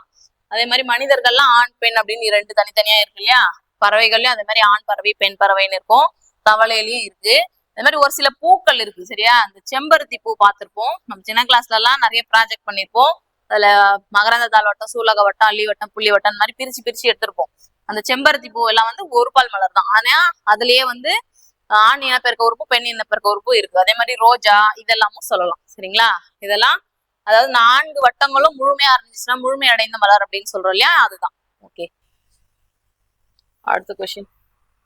which vitamin is present in carrot? கேரட்டில் உள்ள விட்டமின் எது? கேரட் நம்ம நிறைய வாட்டி படிச்சிருப்போம், விட்டமின் ஏ. சரிங்களா, கேரட் மட்டும் இல்ல, இந்த மஞ்சள் நிற பழங்கள், காய்கறிகள், கேரட்டும் ஒரு லைட் எல்லோ ஆரஞ்சு மாதிரி தான் இருக்கும். அதே மாதிரி கீரைகள், இதுல எல்லாமும் என்ன இருக்கும்னு பாத்தீங்கன்னா விட்டமின் ஏ கண்டென்ட் அதிகமா இருக்கும். அதே மாதிரி விட்டமின் சி எதுல அதிகம் இருக்கும்னு பாத்தீங்கன்னா நெல்லிக்காய், ஆரஞ்சு, அதே மாதிரி கொடமிளகா, அதுல எல்லாம் வந்து விட்டமின் சி அதிகமா இருக்கும். அதே மாதிரி விட்டமின் டி எதுல இருக்கும்னு பாத்தீங்கன்னா சன்லைட், சூரிய ஒளியில இருக்கும். மில்க், பால், சன்லைட் விட்டமின் அப்படின்னு எதை சொல்லுவோம்னு பாத்தீங்கன்னா விட்டமின் டி தான் சொல்லுவோம். அதே மாதிரி விட்டமின் பி எதுல அதிகமா இருக்கும் அப்படின்னு பாத்தீங்கன்னா விட்டமின் பிலயே நிறைய டைப்ஸா பிரிச்சிருப்பாங்க இல்லையா, இது வந்து முழுமையான தானியங்கள், அதாவது தோல் எடுக்காம முளைகட்டாம இருக்கக்கூடிய முழுமையான தானியங்கள்ல இருக்கக்கூடியதா இருக்கும் விட்டமின் பி. சரிங்களா, இதோட டெஃபிஷியன்சி டிசீஸும் நீங்க படிக்கணும், ஏன்னா அதுலயும் கொஸ்டின்ஸ் கேட்பாங்க. சரி, இப்ப கேரட்ல இருக்கக்கூடிய விட்டமின் என்ன? Vitamin A. அடுத்த question. which is the longest cell in human body? மனித உடலில் மிக நீளமான செல் எது? மனித உடல்ல மிக நீளமான செல் எதுன்னு பாத்தீங்கன்னா நரம்பு செல். சரிங்களா, செல் கேட்டிருக்கிறாங்க, கொஞ்சம் நல்லா கவனிக்கணும். செல்லா அப்படின்றத, ஏன்னா செல்லுன்னு தான் கேட்டிருக்கிறாங்க. ஒரு சிலதெல்லாம் நீளமான எலும்பு இல்லைன்னா பெரிய எலும்பு அப்படின்னு கேட்பாங்க, அது தெரியும் இல்லையா, பீமர், தொடை எலும்பு அப்படின்னு சொல்லக்கூடியது மிக பெரிய எலும்பு. இதே மாதிரி மிகச்சிறிய எலும்பு எது சொல்லுவோம்? மிகச்சிறிய எலும்புன்னு சொல்லி காதுல இருக்கக்கூடிய அங்கவடி எலும்பு. மிகச்சிறிய எலும்பு காதுல இருக்கக்கூடிய அங்கவடி எலும்பு, ஸ்டேப்ஸ் அப்படின்னு சொல்லுவோம். இது வந்து மிகச்சிறிய எலும்பு. இங்க என்ன கேட்டிருக்காங்கன்னா மிக நீளமான செல், லாங்கஸ்ட் செல் எதுன்னு பாத்தீங்கன்னா நரம்பு செல். மனித உடல்லே மிக நீளமான செல் எதுன்னு பாத்தீங்கன்னா நரம்பு செல். அதே மாதிரி நெஃப்ரான் எதை சொல்லுவோம்னா சிறுநீரகத்தின் அடிப்படை செயலலகு. சிறுநீரகத்தின் அடிப்படை செயலலகு, ஃபண்டமெண்டல் யூனிட் ஆஃப் கிட்னி அப்படின்னு சொல்லுவோம். இதே மாதிரி கணையத்துல என்ன செல்கள் இருக்கு அப்படின்னு பாத்தீங்கன்னா கணையத்துல லங்கர்ஹான் திட்டுக்கள்ல 2 விதமான செல்கள் இருக்கு. ஒன்னு ஆல்பா செல், இன்னொன்னு வந்து பீட்டா செல் அப்படின்னு சொல்லி 2 இருக்கு இல்லையா. இந்த ஆல்பா செல்கள் குளுக்கோஹானை சுரக்கும், பீட்டா செல் வந்து இன்சுலினை சுரக்கும். இந்த இன்சுலின் குறைபாட்டினால வரக்கூடிய டிசீஸ் தான் என்னன்னா டயபெட்டிஸ் மெலிடஸ், சர்க்கரை வியாதி, நீரிழிவு நோய் அப்படின்னு சொல்றோம் இல்லையா. அது எங்க சுரக்குது? கணைய செல்ல இருக்கக்கூடிய பீட்டா செல்கள்ல சுரக்கக்கூடிய இந்த இன்சுலின் குறைபாட்டினால வரக்கூடியது. அதே மாதிரி எபிதீலியல் செல் அப்படின்றதுன்னா நம்மளோட தோல் மேற்பகுதியில் இருக்கக்கூடிய செல்லு தான் எபிதீலியல் செல் அப்படின்னு சொல்லுவோம். சரிங்களா, ஓகே. இந்த கொஸ்டினோட ஆன்சர் இப்ப என்னன்னு பாத்தீங்கன்னா நர்வ் செல், நரம்பு செல்கள். Okay, thank you. அடுத்து நம்ம என்ன பார்க்க போறோம்னு பாத்தீங்கன்னா மேக்ஸ் உடைய ஆன்சருக்கு இதான் பார்க்க போறோம். 31வது கேள்வி. ஒரு நகரத்தின் மக்கள் தொகை 60,000 65,000 அதிகரித்தால் அதன் அதிகரிப்பு சதவீதம் எவ்வளவுன்னு கேட்டிருக்காங்க. சரிங்களா, ஒரு நகரத்துடைய மக்கள் தொகை எவ்வளவு இருக்கு? 60,000 இருக்கு. சரிங்களா, எவ்வளவு அதிகரிச்சிருக்கு? 65,000 அதிகரிச்சிருக்கு. இப்ப என்ன கேள்வி கேட்டிருக்காங்கன்னா, எவ்வளவு சதவீதம் அதிகரிச்சிருக்கு மக்கள் தொகை அப்படின்னு கேட்டிருக்காங்க. சரிங்களா? இப்ப என்ன பண்ணணும்னா, முதல்ல எவ்வளவு மக்கள் தொகை அதிகரிச்சிருக்கு? 5,000 அதிகரிச்சிருக்கு. அதை மேல போடணும். சரிங்களா? முதல்ல இருந்த மக்கள் தொகை எவ்வளவு? 60,000. அதை கீழே போடணும். சரிங்களா? மல்டிபிள் 100. ஏன்னு பாத்தீங்கன்னா சதவீதமா மாத்த சொல்லியிருக்காங்க, அதனால மல்டிபிள் 100 போடணும். சரிங்களா? இப்ப 20க்கு 20 கேன்சல், இந்த 20 கேன்சல், மீதி என்ன இருக்கு? 50/6 இருக்கு. 2 டேபிள்ல கேன்சல் பண்ணலாம். இது 25 டைம்ஸ் வரும், இது 3 டைம்ஸ் வரும். என்ன வந்தது அப்ப ஆன்சர்? 25/3%. அப்ப எவ்வளவு வந்து மக்கள் தொகை அதிகரிச்சிருக்கு? 25/3% மக்கள் தொகை வந்து அதிகரிச்சிருக்கு. எந்த ஆன்சர் பாருங்க? Option D is the correct answer. சரிங்களா? அடுத்த கொஸ்டின் 32வது கேள்வி. 20,000ல் 20% என்பது 20,000 இருக்கு. சரிங்களா? இதுல 20% எவ்வளவுன்னு கேட்டிருக்காங்க. சரிங்களா? இல்லைன்னா என்ன மீனிங்? மல்டிபிள்னு அர்த்தம். சரிங்களா? ஆஃப்னாலும் மல்டிபிள். 20,000 மல்டிபிள் 20% நம்ம எப்படி எழுதுவோம்? 20/100 அப்படின்னு எழுதுவோம். சரிங்களா? இந்த 1010 கேன்சல், 1010 கேன்சல், மீதி என்ன இருக்கு? 2000 மல்டிபிள் 2. இந்த 2000 2 மல்டிபிள் பண்ண என்ன வரும்? 4000 வரும். சரிங்களா? அப்ப 20,000த்துல 20% எவ்வளவு? 4,000. சரிங்களா? எந்த ஆன்சர் பாருங்க? Option C is the correct answer. அதுக்கு அடுத்த கொஸ்டின் 33வது கேள்வி. 88 மீட்டர் சுற்றளவு கொண்ட ஒரு வட்டத்தின் ஆரம் என்னவாக இருக்கும்? ஒரு வட்டம் இருக்கு. சரிங்களா? ஒரு வட்டம் இருக்கு. அந்த வட்டத்துடைய சுற்றளவு கொடுத்திருக்காங்க. இந்த சுற்றளவு எவ்வளவு கொடுத்திருக்காங்க? 88 மீட்டர் அப்படின்னு கொடுத்திருக்காங்க. இப்ப என்ன கேட்கிறாங்கன்னா, அந்த வட்டத்துடைய ஆரம் என்ன அப்படின்னு கேள்வி கேட்கிறாங்க. சரிங்களா? என்ன கொடுத்திருக்காங்க? வட்டத்தின் சுற்றளவு கொடுத்திருக்காங்க. எவ்வளவு? 88 மீட்டர்னு கொடுத்திருக்காங்க. இந்த வட்டத்தின் சுற்றளவுக்கு என்ன ஃபார்முலா? 2πr ஈக்குவல் டு என்ன கொடுத்திருக்காங்க? 88. சரிங்களா? 5 உடைய வேல்யூ என்னது? 5 உடைய வேல்யூ உங்களுக்கு தெரியும், 22/7 தெரியும். அதை இங்க எடுத்துட்டு வந்து போடுங்க. 22/7 இன்ட்டு ஆர் வேல்யூ தான் கேட்குறாங்க, அதாவது ஆரம் தான் கேட்குறாங்க, ஈக்குவல் டு 88. இப்போ என்ன பண்ணலாம்? அப்படியே கேன்சல் பண்ணலாங்களா? இந்த 2 டேபிளில் கேன்சல் பண்ணுறேன். எத்தனை முறை வரும்? 44 முறை வரும். சரிங்களா? மறுபடியும் 22ஆல் கேன்சல் பண்ணுறேன். எத்தனை முறை வரும்? 2 முறை வரும். ஆர் ஈக்குவல் டு 2 இன்ட்டு, சரிங்களா, டிவைடில் இருக்கக்கூடிய 7 அந்த சைடு போச்சுன்னா மல்டிபிள் ஆகும், into 7. Or equal to 2 7s are 14. இங்கே என்ன கொடுத்துருக்காங்க? மீட்டர்னு கொடுத்துருக்காங்க. 14 மீட்டர். ஆரம் என்ன கண்டுபிடிச்சிருக்கோம்? 14 மீட்டர். எந்த ஆன்சர் பாருங்க? Option C is the correct answer. சரிங்களா? 34வது கேள்வி. 5 நாற்காலி இருக்கு. நாற்காலி நான் வந்து சேர்ன்னு எடுத்துக்கிறேன். சரிங்களா? மேசையை வந்து டேபிள் எடுத்துக்கிறேன். 5 சேர் பிளஸ் 2 டேபிள். என்னுடைய காஸ்ட் எவ்வளவு? விலை எவ்வளவு? 750 ரூபான்னு கொடுத்துருக்காங்க. அதுக்கடுத்து என்ன கொடுத்துருக்காங்க? 3 நாற்காலிகள், அதாவது 3 சேர் பிளஸ் 3 மேசை. இந்த 3 டேபிளுடைய விலை எவ்வளவு? 540ன்னு கொடுத்துருக்காங்க. இப்போ என்ன கேள்வி கேட்குறாங்கன்னா, ஒரு சேர் பிளஸ் ஒரு டேபிளுடைய விலை எவ்வளவுன்னு கேட்குறாங்க. சரிங்களா? முதல்ல என்ன பண்றேன்னு பார்த்தீங்கன்னா, இந்த செகண்ட் ஈக்குவேஷன் இருக்கு பார்த்தீங்களா, இதை 3ஆல டிவைட் பண்றேன். Divided by 3. 3ஆல் டிவைட் பண்ண என்ன வரும்? சி பிளஸ் டி பிளஸ் இது என்ன வரும்? அப்படியே 3ஆல் டிவைட் பண்ணுங்க. 180 180. சரிங்களா? இதை ஈக்குவேஷன் நம்பர் 1 வச்சுக்கோங்க, இதை ஈக்குவேஷன் நம்பர் 2ன்னு வச்சுக்கோங்க. இப்போ என்ன பண்ணலாம்? ஃபர்ஸ்ட் ஈக்குவேஷன் எடுத்து அப்படியே எழுதுங்க. 5c plus 2d equal to 750. Second ஈக்குவேஷனை நான் என்ன பண்ணுறேன்? 2ஆல் மல்டிபிள் பண்ணுறேன். சரிங்களா? 2 into C 2c plus 2 into T 2t equal to 360. இப்போ என்ன பண்ணலாம்? மைனஸ் பண்ணலாம். இந்த பிளஸ் 2tக்கும் மைனஸ் 2tக்கும் கேன்சல். இந்த 5cல 2c போச்சுன்னா என்ன வரும்? 3c ஈக்குவல் டு, இங்கே மைனஸ் பண்ணுங்க, 0 அப்படியே வரும். 15 பக்கத்தில் கடை வாங்கினா 15 ஆகும். 15ல் 6 போச்சுன்னா 9 வரும். இது என்னவாகும் 6. 6ல 3 மைனஸ் பண்ணா 3. சரிங்களா? நமக்கு தேவை ஒரு சேரோடைய ரேட் தான் தேவை. 3C equal to 390. கேன்சல் பண்ண என்ன வரும் 130 வரும். ஒரு சேரோடைய ரேட் எவ்வளவு 130. அதுக்கடுத்து எனக்கு என்ன தேவை ஒரு டேபிளுடைய ரேட் கண்டுபிடிக்கணும். சரிங்களா? C plus T equal to என்ன இருக்கு 180. இங்க ஒரு சேரோடைய ரேட் எவ்வளவு கண்டுபிடிச்சிருக்கேன் 130. நம்மளுக்கு T தான் தேவை. சரிங்களா?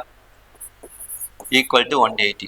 இந்த 130 அந்த சைடு போச்சுன்னா என்னவாகும் மைனஸ் ஆகும். T equal to 180 minus 130. T equal to என்ன வரும் 50.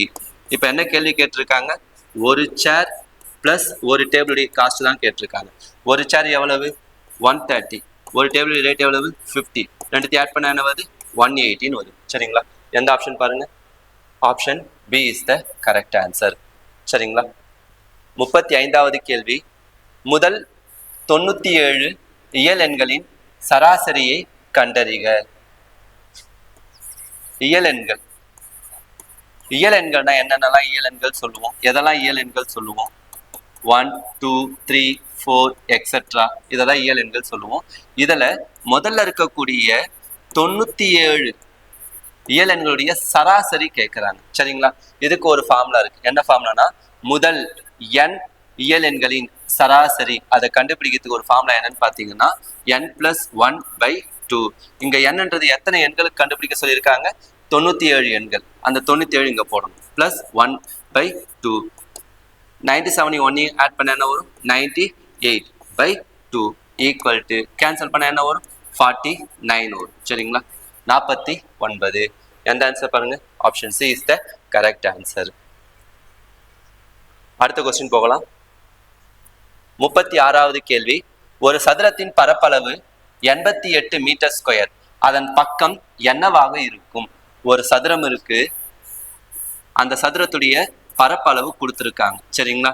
சதுரத்துடைய பரப்பளவு கொடுத்துருக்காங்க. சதுரத்தின் பரப்பு எவ்வளவு கொடுத்துருக்காங்க 88 மீட்டர் ஸ்கொயர்னு கொடுத்துருக்காங்க. அவருடைய பக்கம் என்ன அப்படின்னு கேட்டிருக்காங்க. பக்கம்னா என்ன சொல்லுவோம் ஏன்னு சொல்லுவோம். ஏ கண்டுபிடிக்க சொல்லியிருக்காங்க. சதுரத்தின் பரப்பளவுக்கு ஃபார்முலா என்ன ஏ ஸ்கொயர் ஈக்குவல் டு 88. சரிங்களா? இந்த 88 எப்படி எழுதலாம் பாருங்க ஏ ஸ்கொயர் ஈக்குவல் டு 4 × 22 அப்படின்னு எழுதலாங்களா? இப்ப இந்த ரூட் அந்த சைடு போனா என்ன ஸ்கொயர் அந்த சைடு போனா என்னவாகும் ரூட்டா மாறும். A equal to √4 × 22. A equal to 4க்கு ரூட் எடுத்தா என்ன வரும் 2 வரும். 22க்கு ரூட் எடுக்க முடியாது, அப்படியே √22 அப்படின்னு வச்சுக்கோங்க. சரிங்களா? அப்ப ஏ ஈக்குவல் டு 2√22 மீட்டர். சரிங்களா? அவ்வளவுதாங்க. அந்த பக்கம் எவ்வளவு 2√22 மீட்டர். சரிங்களா? அடுத்த கொஸ்டின் 37வது கேள்வி முதல் 100 இயல் எண்களின் கூடுதலை காண்க. இயல் எண்ணா இப்பதான் பார்த்தோம். இயல் எண்கள்னா எதாவது சொல்லுவோம் 1 2 3 4 எக்ஸெட்ரா இதுதான் இயல் எண்கள் சொல்லுவோம். போன சம்ல இயல் எண்களின் சராசரி பார்த்தோம். ஆனா இங்க என்ன கொடுத்துருக்காங்க இயல் எண்களின் கூடுதலை காண்கன்னு கொடுத்துருக்காங்க. சரிங்களா? இதுக்கும் ஒரு ஃபார்முலா இருக்கு. முதல் n இயல் எண்களின் கூடுதல் கண்டுபிடித்து என்ன ஃபார்முலான்னு பாத்தீங்கன்னா n × n+1/2. இங்க என்னன்றது எத்தனை நம்பர் கொடுத்துருக்காங்க 100 நம்பருடைய கூடுதல் கண்டுபிடிக்க சொல்லியிருக்காங்க. அப்ப இங்க என்னன்றது என்னது 100. சரிங்களா? ஃபார்முலால போடுங்க 100 × 100 + 1/2. 2 டேபிள்ல கேன்சல் பண்ணுங்க 50 டைம்ஸ் வருங்களா? 50 × 100 கூட்டினா 101. இது ரெண்டுத்தையும் மல்டிபிள் பண்ண என்ன வரும் 5050 வரும். சரிங்களா? அப்ப முதல்ல இருக்கக்கூடிய 100 இயல் எண்களை கூடுதல் என்ன வருங்க முதல்ல இருக்கக்கூடிய 100 இயல் எண்களின் கூடுதல் எவ்வளவு 5050. சரிங்களா? எந்த ஆப்ஷன் பாருங்க option B is the correct answer. சரிங்களா? அடுத்த கொஸ்டின் 38வது கேள்வி ஏ மற்றும் பி ஆகியோர் முறையே ரூபாய் 80,000 மற்றும் ரூபாய் 60,000 முதலீட்டில் ஒரு தொழிலை தொடங்குகின்றனர். ஆண்டின் இறுதியில் வணிகத்தில் கிடைக்கும் மொத்த லாபம் டேஷ் என்ற விகிதத்தில் அவர்களுக்கு இடையே பிரிக்கப்படும். அதாவது ஏ அப்புறம் பி ரெண்டு பேர் என்ன பண்றாங்க ஒரு பிசினஸ் ஆரம்பிக்கிறாங்க. ஏ எவ்வளவு முதலீடு போடுறாருங்க 80,000 முதலீடு போடுறாரு. சரிங்களா? பி எவ்வளவு முதலீடு போடுறாரு 60,000 முதலீடு போடுறாரு. சரிங்களா? இப்ப என்ன கேக்குறாங்க, ஒரு வருஷத்துக்கு அப்புறம் அவங்களுக்கு கிடைக்கக்கூடிய மொத்த லாப விகிதம், மொத்த லாபத்துல 2 பேருக்கும் எவ்வளவு விகிதத்துல பிரிச்சுப்பாங்கன்னு கேக்குறாங்க. சரிங்களா? இந்த கேள்வியில ஏ எவ்வளவு முதலீடு செஞ்சிருக்காரு, பி எவ்வளவு முதலீடு செஞ்சிருக்காரு, அதை பொறுத்து அவங்களுடைய லாபமும் பிரிக்கணும். சரிங்களா? ஏ வந்து 80,000 முதலீடு செஞ்சிருக்காரு, பி வந்து 60,000 முதலீடு செஞ்சிருக்காரு. ஏ அதிகமா முதலீடு செஞ்சிருக்காரு, பி வந்து குறைவா முதலீடு செஞ்சிருக்காங்க. அப்ப இவங்களுக்கு தான் லாபம் அதிகமா வரும், இவங்களுக்கு லாபம் வந்து குறைவா வரும். இப்ப என்ன கேட்கறாங்கன்னா விகிதம் கேட்கறாங்க, இஸ்டுன்னு போட்டுக்கோங்க. சரிங்களா? அப்படியே கேன்சல் பண்ணுங்க. இந்த 4 கேன்சல், 8:6. சரிங்களா? இதை என்ன பண்ணலாம், 2 டேபிள்ல கேன்சல் பண்ணலாம். 4 டைம்ஸ், இது 3 டைம்ஸ். அப்ப அவங்களுடைய லாப விகிதம் எவ்வளவு இருக்கும், 4:3. சரிங்களா? மறுபடியும் சொல்ற கவனிங்க. ஏ வந்து என்ன பண்றாருங்க, 80,000 வந்து என்ன பண்றாரு, முதலீடு போட்டு ஒரு தொழிலை தொடங்குறாரு. பி வந்து 60,000 போட்டு ஒரு தொழிலை தொடங்குறாங்க. 2 பேரும் ஒரே தொழிலை தான் தொடங்குறாங்க. சரிங்களா? இவர் முதலீடு அதிகமா போடுறாரு, இவரு குறைவா போடுறாரு. அப்ப இவருக்கு லாபம் அதிகமா கிடைக்கும், இவருக்கு லாபம் குறைவா கிடைக்கும் வரக்கூடிய லாபத்துல. சரிங்களா? இப்ப என்ன கேட்கறாங்கன்னா லாப விகிதம் கேட்கறாங்க. அப்ப 80,000 = 60,000. இந்த 40 கேன்சல், 8:6. இதை கேன்சல் பண்ண என்ன வரும், 4:3. இதுதான் அவனுடைய லாப விகிதம். இதுல பாருங்க, ஏவுக்கு வந்து 4 பங்கு லாபம் கிடைக்குது, பிக்கு வந்து 3 பங்கு லாபம் கிடைக்குது. எந்த ஆன்சர் பாருங்க, 4:3. B option is the correct answer. சரிங்களா? அடுத்த கேள்வி, 39வது கேள்வி. தீர்க்க 8 × 6 × 2/3 divided by 4/9 × 2/3. 8 × 6, open the bracket, 2/3 divided 4/9 into 2/3. இதனுடைய மதிப்பு என்ன அப்படின்னு கண்டுபிடிக்க சொல்லியிருக்காங்க. சரிங்களா? இந்த கேள்வியில பாருங்க, மல்டிபிள் இருக்கு, டிவைட் இருக்கு, பிராக்கெட் இருக்கு. சரிங்களா? அப்படியே நம்ம ஆர்டரா என்ன பண்ணக்கூடாது, மல்டிபிள் பண்ணக்கூடாது. சரிங்களா? எதா இருந்தாலும் ஆர்டரா போகக்கூடாது. இது போல சம்ஸ்ல என்ன பண்ணணும்னு பாத்தீங்கன்னா, போர்ட் மாஸ் அந்த ரூல்ஸை வந்து என்ன பண்ணணும், நம்ம யூஸ் பண்ணணும். சரிங்களா? ஆல்ரெடி உங்களுக்கு தெரியும், பினா பிராக்கெட், ஓனா ஆஃப், டினா டிவைட், எம்னா மல்டிபிள், ஏனா அடிஷன், எஸ்னா சப்ராக்ஷன். சரிங்களா? ஃபர்ஸ்ட் என்ன இருக்கு, பிராக்கெட் இருக்கா பாருங்க, இருக்கு.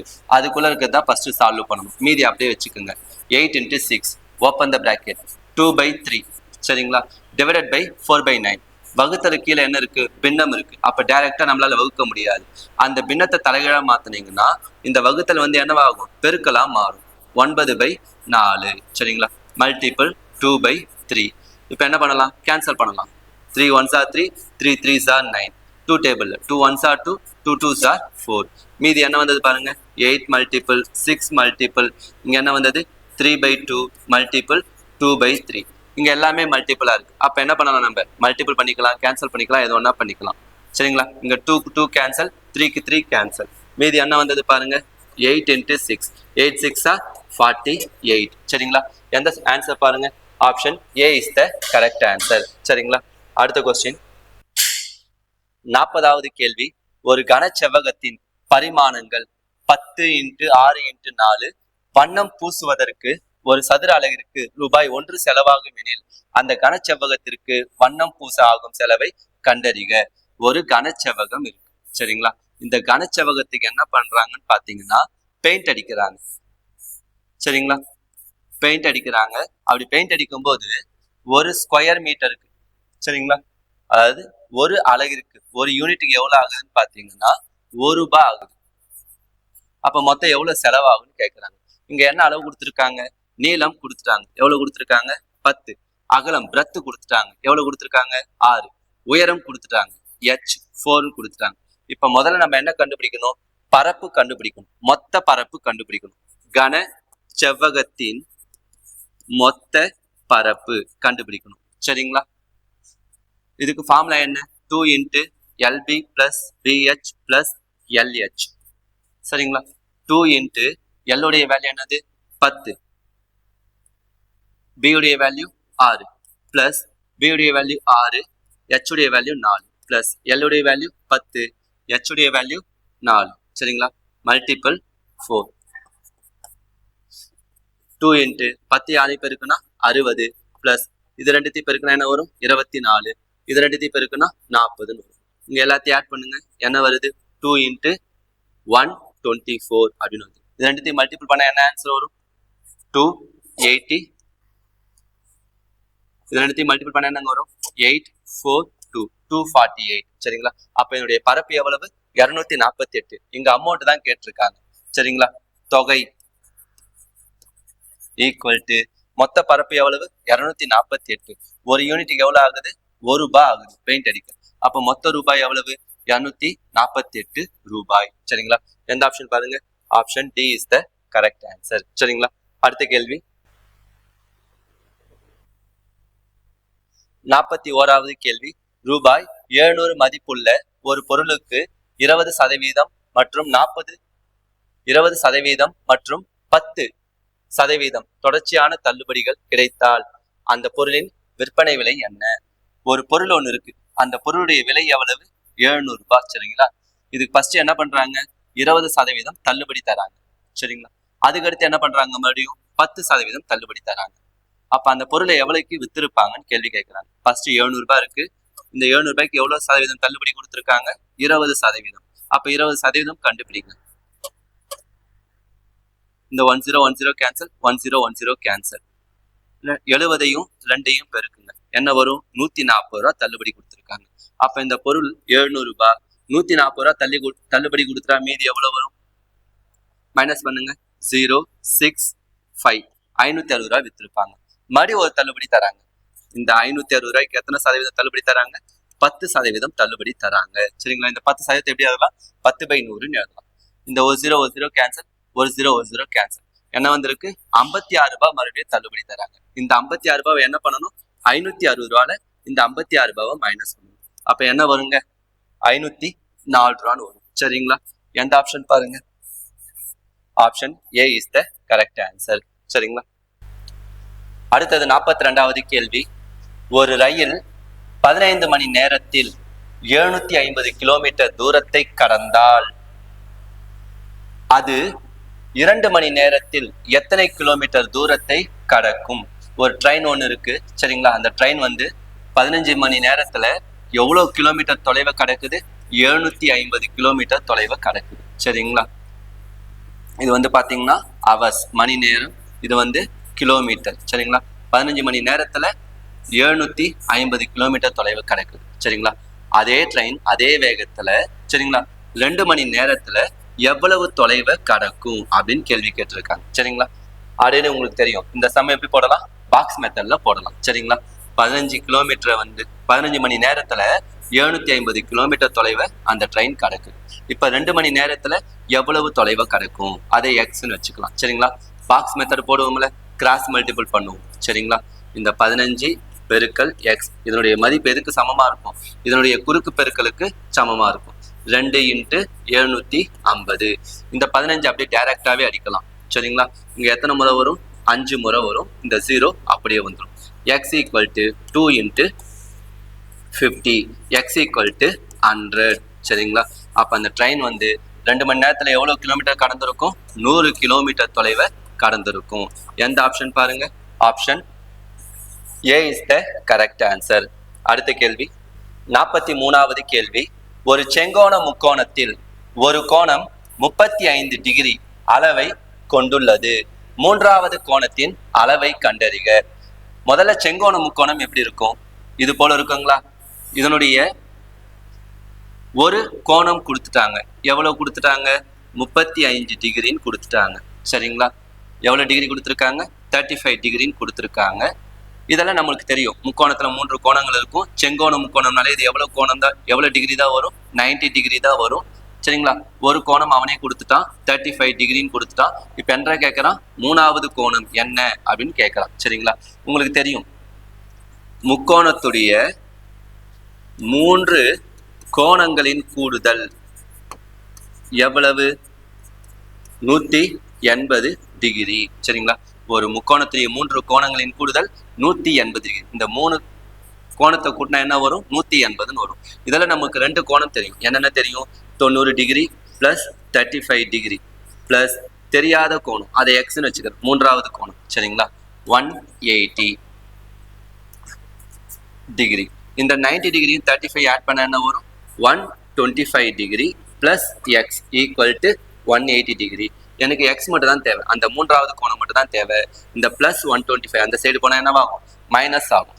X equal to 180 degree minus 125 degree. Minus பண்ண என்ன வரும், 5 வரும். இங்க 7 என்ன வரும், 5. 55 டிகிரி. சரிங்களா? அப்ப அந்த மூன்றாவது கோணம் எவ்வளவு, 55 டிகிரி. சரிங்களா? நம்ம போட்ட ஆன்சர் கரெக்டா செக் பண்றதுக்கு 3 கோணத்தையும் கூட்டி பாருங்க. 90 டிகிரி, 35 டிகிரி, 55 டிகிரி. இது மூணுத்தையும் கூட்டினா என்ன வரும், 180 டிகிரின்னு வரும். சரிங்களா? அப்ப நம்ம போட்ட ஆன்சர் கரெக்ட்னு செக் பண்ணிடலாம். அப்ப எந்த ஆன்சர் வந்திருக்கு, 55. Option B is the correct answer. சரிங்களா? அடுத்த கேள்வி 44வது கேள்வி. ஒரு கனசதுரத்தின் மேற்பரப்பு 1014 மீட்டர் ஸ்கொயர் எனில் அதன் கன அளவு என்னவாக இருக்கும். சரிங்களா? ஒரு கனசதுரம் இருக்கு, அந்த கனசதுரத்துடைய மேற்பரப்பு கொடுத்துட்டாங்க. சரிங்களா? அதாவது இந்த இடத்துல நம்ம சர்ஃபேஸ் ஏரியா, இந்த இடத்துல என்ன சர்ஃபேஸ் ஏரியா வச்சுக்கணும்னா டோட்டல் சர்ஃபேஸ் ஏரியா நம்ம வச்சுக்கணும். மொத்த பரப்புன்னு நாம எடுத்துக்கணும். சரிங்களா? இதனுடைய மொத்த பரப்பு கொடுத்துட்டாங்க. எவ்வளவு கொடுத்துருக்காங்க, 1014. கனசதுரத்தின் மொத்த பரப்பும் கொடுத்துட்டாங்க. எவ்வளவு கொடுத்துருக்காங்க, 1014 கொடுத்துட்டாங்க. சரிங்களா? இப்ப என்ன கேட்கறாங்கன்னா அதனுடைய கன அளவு கேட்கறாங்க. கனசதுரத்தின் கன அளவுக்கு என்ன ஃபார்முலா, ஏ கியூப். சரிங்களா? அப்ப நமக்கு என்ன வேல்யூ தேவைங்க, ஏ வேல்யூ என்னன்னு தேவை. அதை நான் எதை வச்சு கண்டுபிடிக்க போறேன், அவன் கொடுத்துருக்கான் பாத்தீங்களா, கனசதுரத்தின் மொத்த பரப்பு எவ்வளவு கொடுத்துருக்கான், 1014 கொடுத்துருக்கானா, அதை வச்சுதான் நான் ஏ வேல்யூ கண்டுபிடிக்க போறேன். உங்களுக்கு தெரியும் கனசதுரத்தின் மொத்த பரப்புக்கு ஃபார்முலா என்ன, 6a ஸ்கொயர். சரிங்களா? ஈக்குவல் அந்த சைடு என்ன இருக்கு, 1014.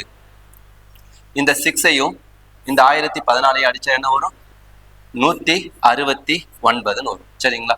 இப்ப ஏ ஸ்கொயர் இது எதனுடைய ஸ்கொயரா எழுதலாம், 13 ஸ்கொயர்னு எழுதலாம். இந்த ஸ்கொயருக்கு square cancel, A equal to 13. அப்ப பக்கம் கண்டுபிடிச்சிட்டேன். சரிங்களா? இப்ப அவன் என்ன கேட்கறான், அவனுடைய கன அளவு தான் கேட்கறான்.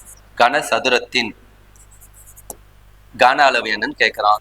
அதனுடைய ஃபார்முலா என்னது, ஏ கியூப். ஏ உடைய வேல்யூ 13, அதை கியூப் பண்ண என்ன வரும், 13 கியூப் உங்களுக்கே தெரியும், 2197 தெரியும். சரிங்களா?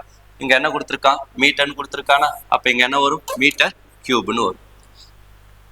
அப்ப இதனுடைய கன அளவு எவ்வளவு, 2197 மீட்டர் கியூப். எந்த answer correct, option A is the correct answer. அதுக்கடுத்து லாஸ்ட் கொஸ்டின் மேக்ஸ்ல 45வது கேள்வி. a/6 equal to b/10 equal to c/4 எனில் a plus b plus c by a என்பது, அதாவது a/6 equal to b/10 equal to c/4. அப்படின்னா இங்க என்ன கேட்டிருக்கான், a plus b plus c by a உடைய மதிப்பு என்னன்னு கேட்டிருக்கான். நமக்கு a வேல்யூ தெரியணும், b வேல்யூ தெரியணும், c வேல்யூ தரணும். இது போல கொடுக்கும் போது சரிங்களா, இங்க a வேல்யூ என்னன்னா அது கீழே என்ன இருக்கு, 6ன்னு இருக்கு, அதுதான் a வேல்யூ. b கீழே என்ன இருக்கு, 10ன்னு இருக்கு, அதுதான் b வேல்யூ. c கீழே என்ன இருக்கு, 4ன்னு இருக்கு, அதுதான் c உடைய வேல்யூ. a வேல்யூ என்னது, 6 plus 10 plus 4 by a value என்னது, 6.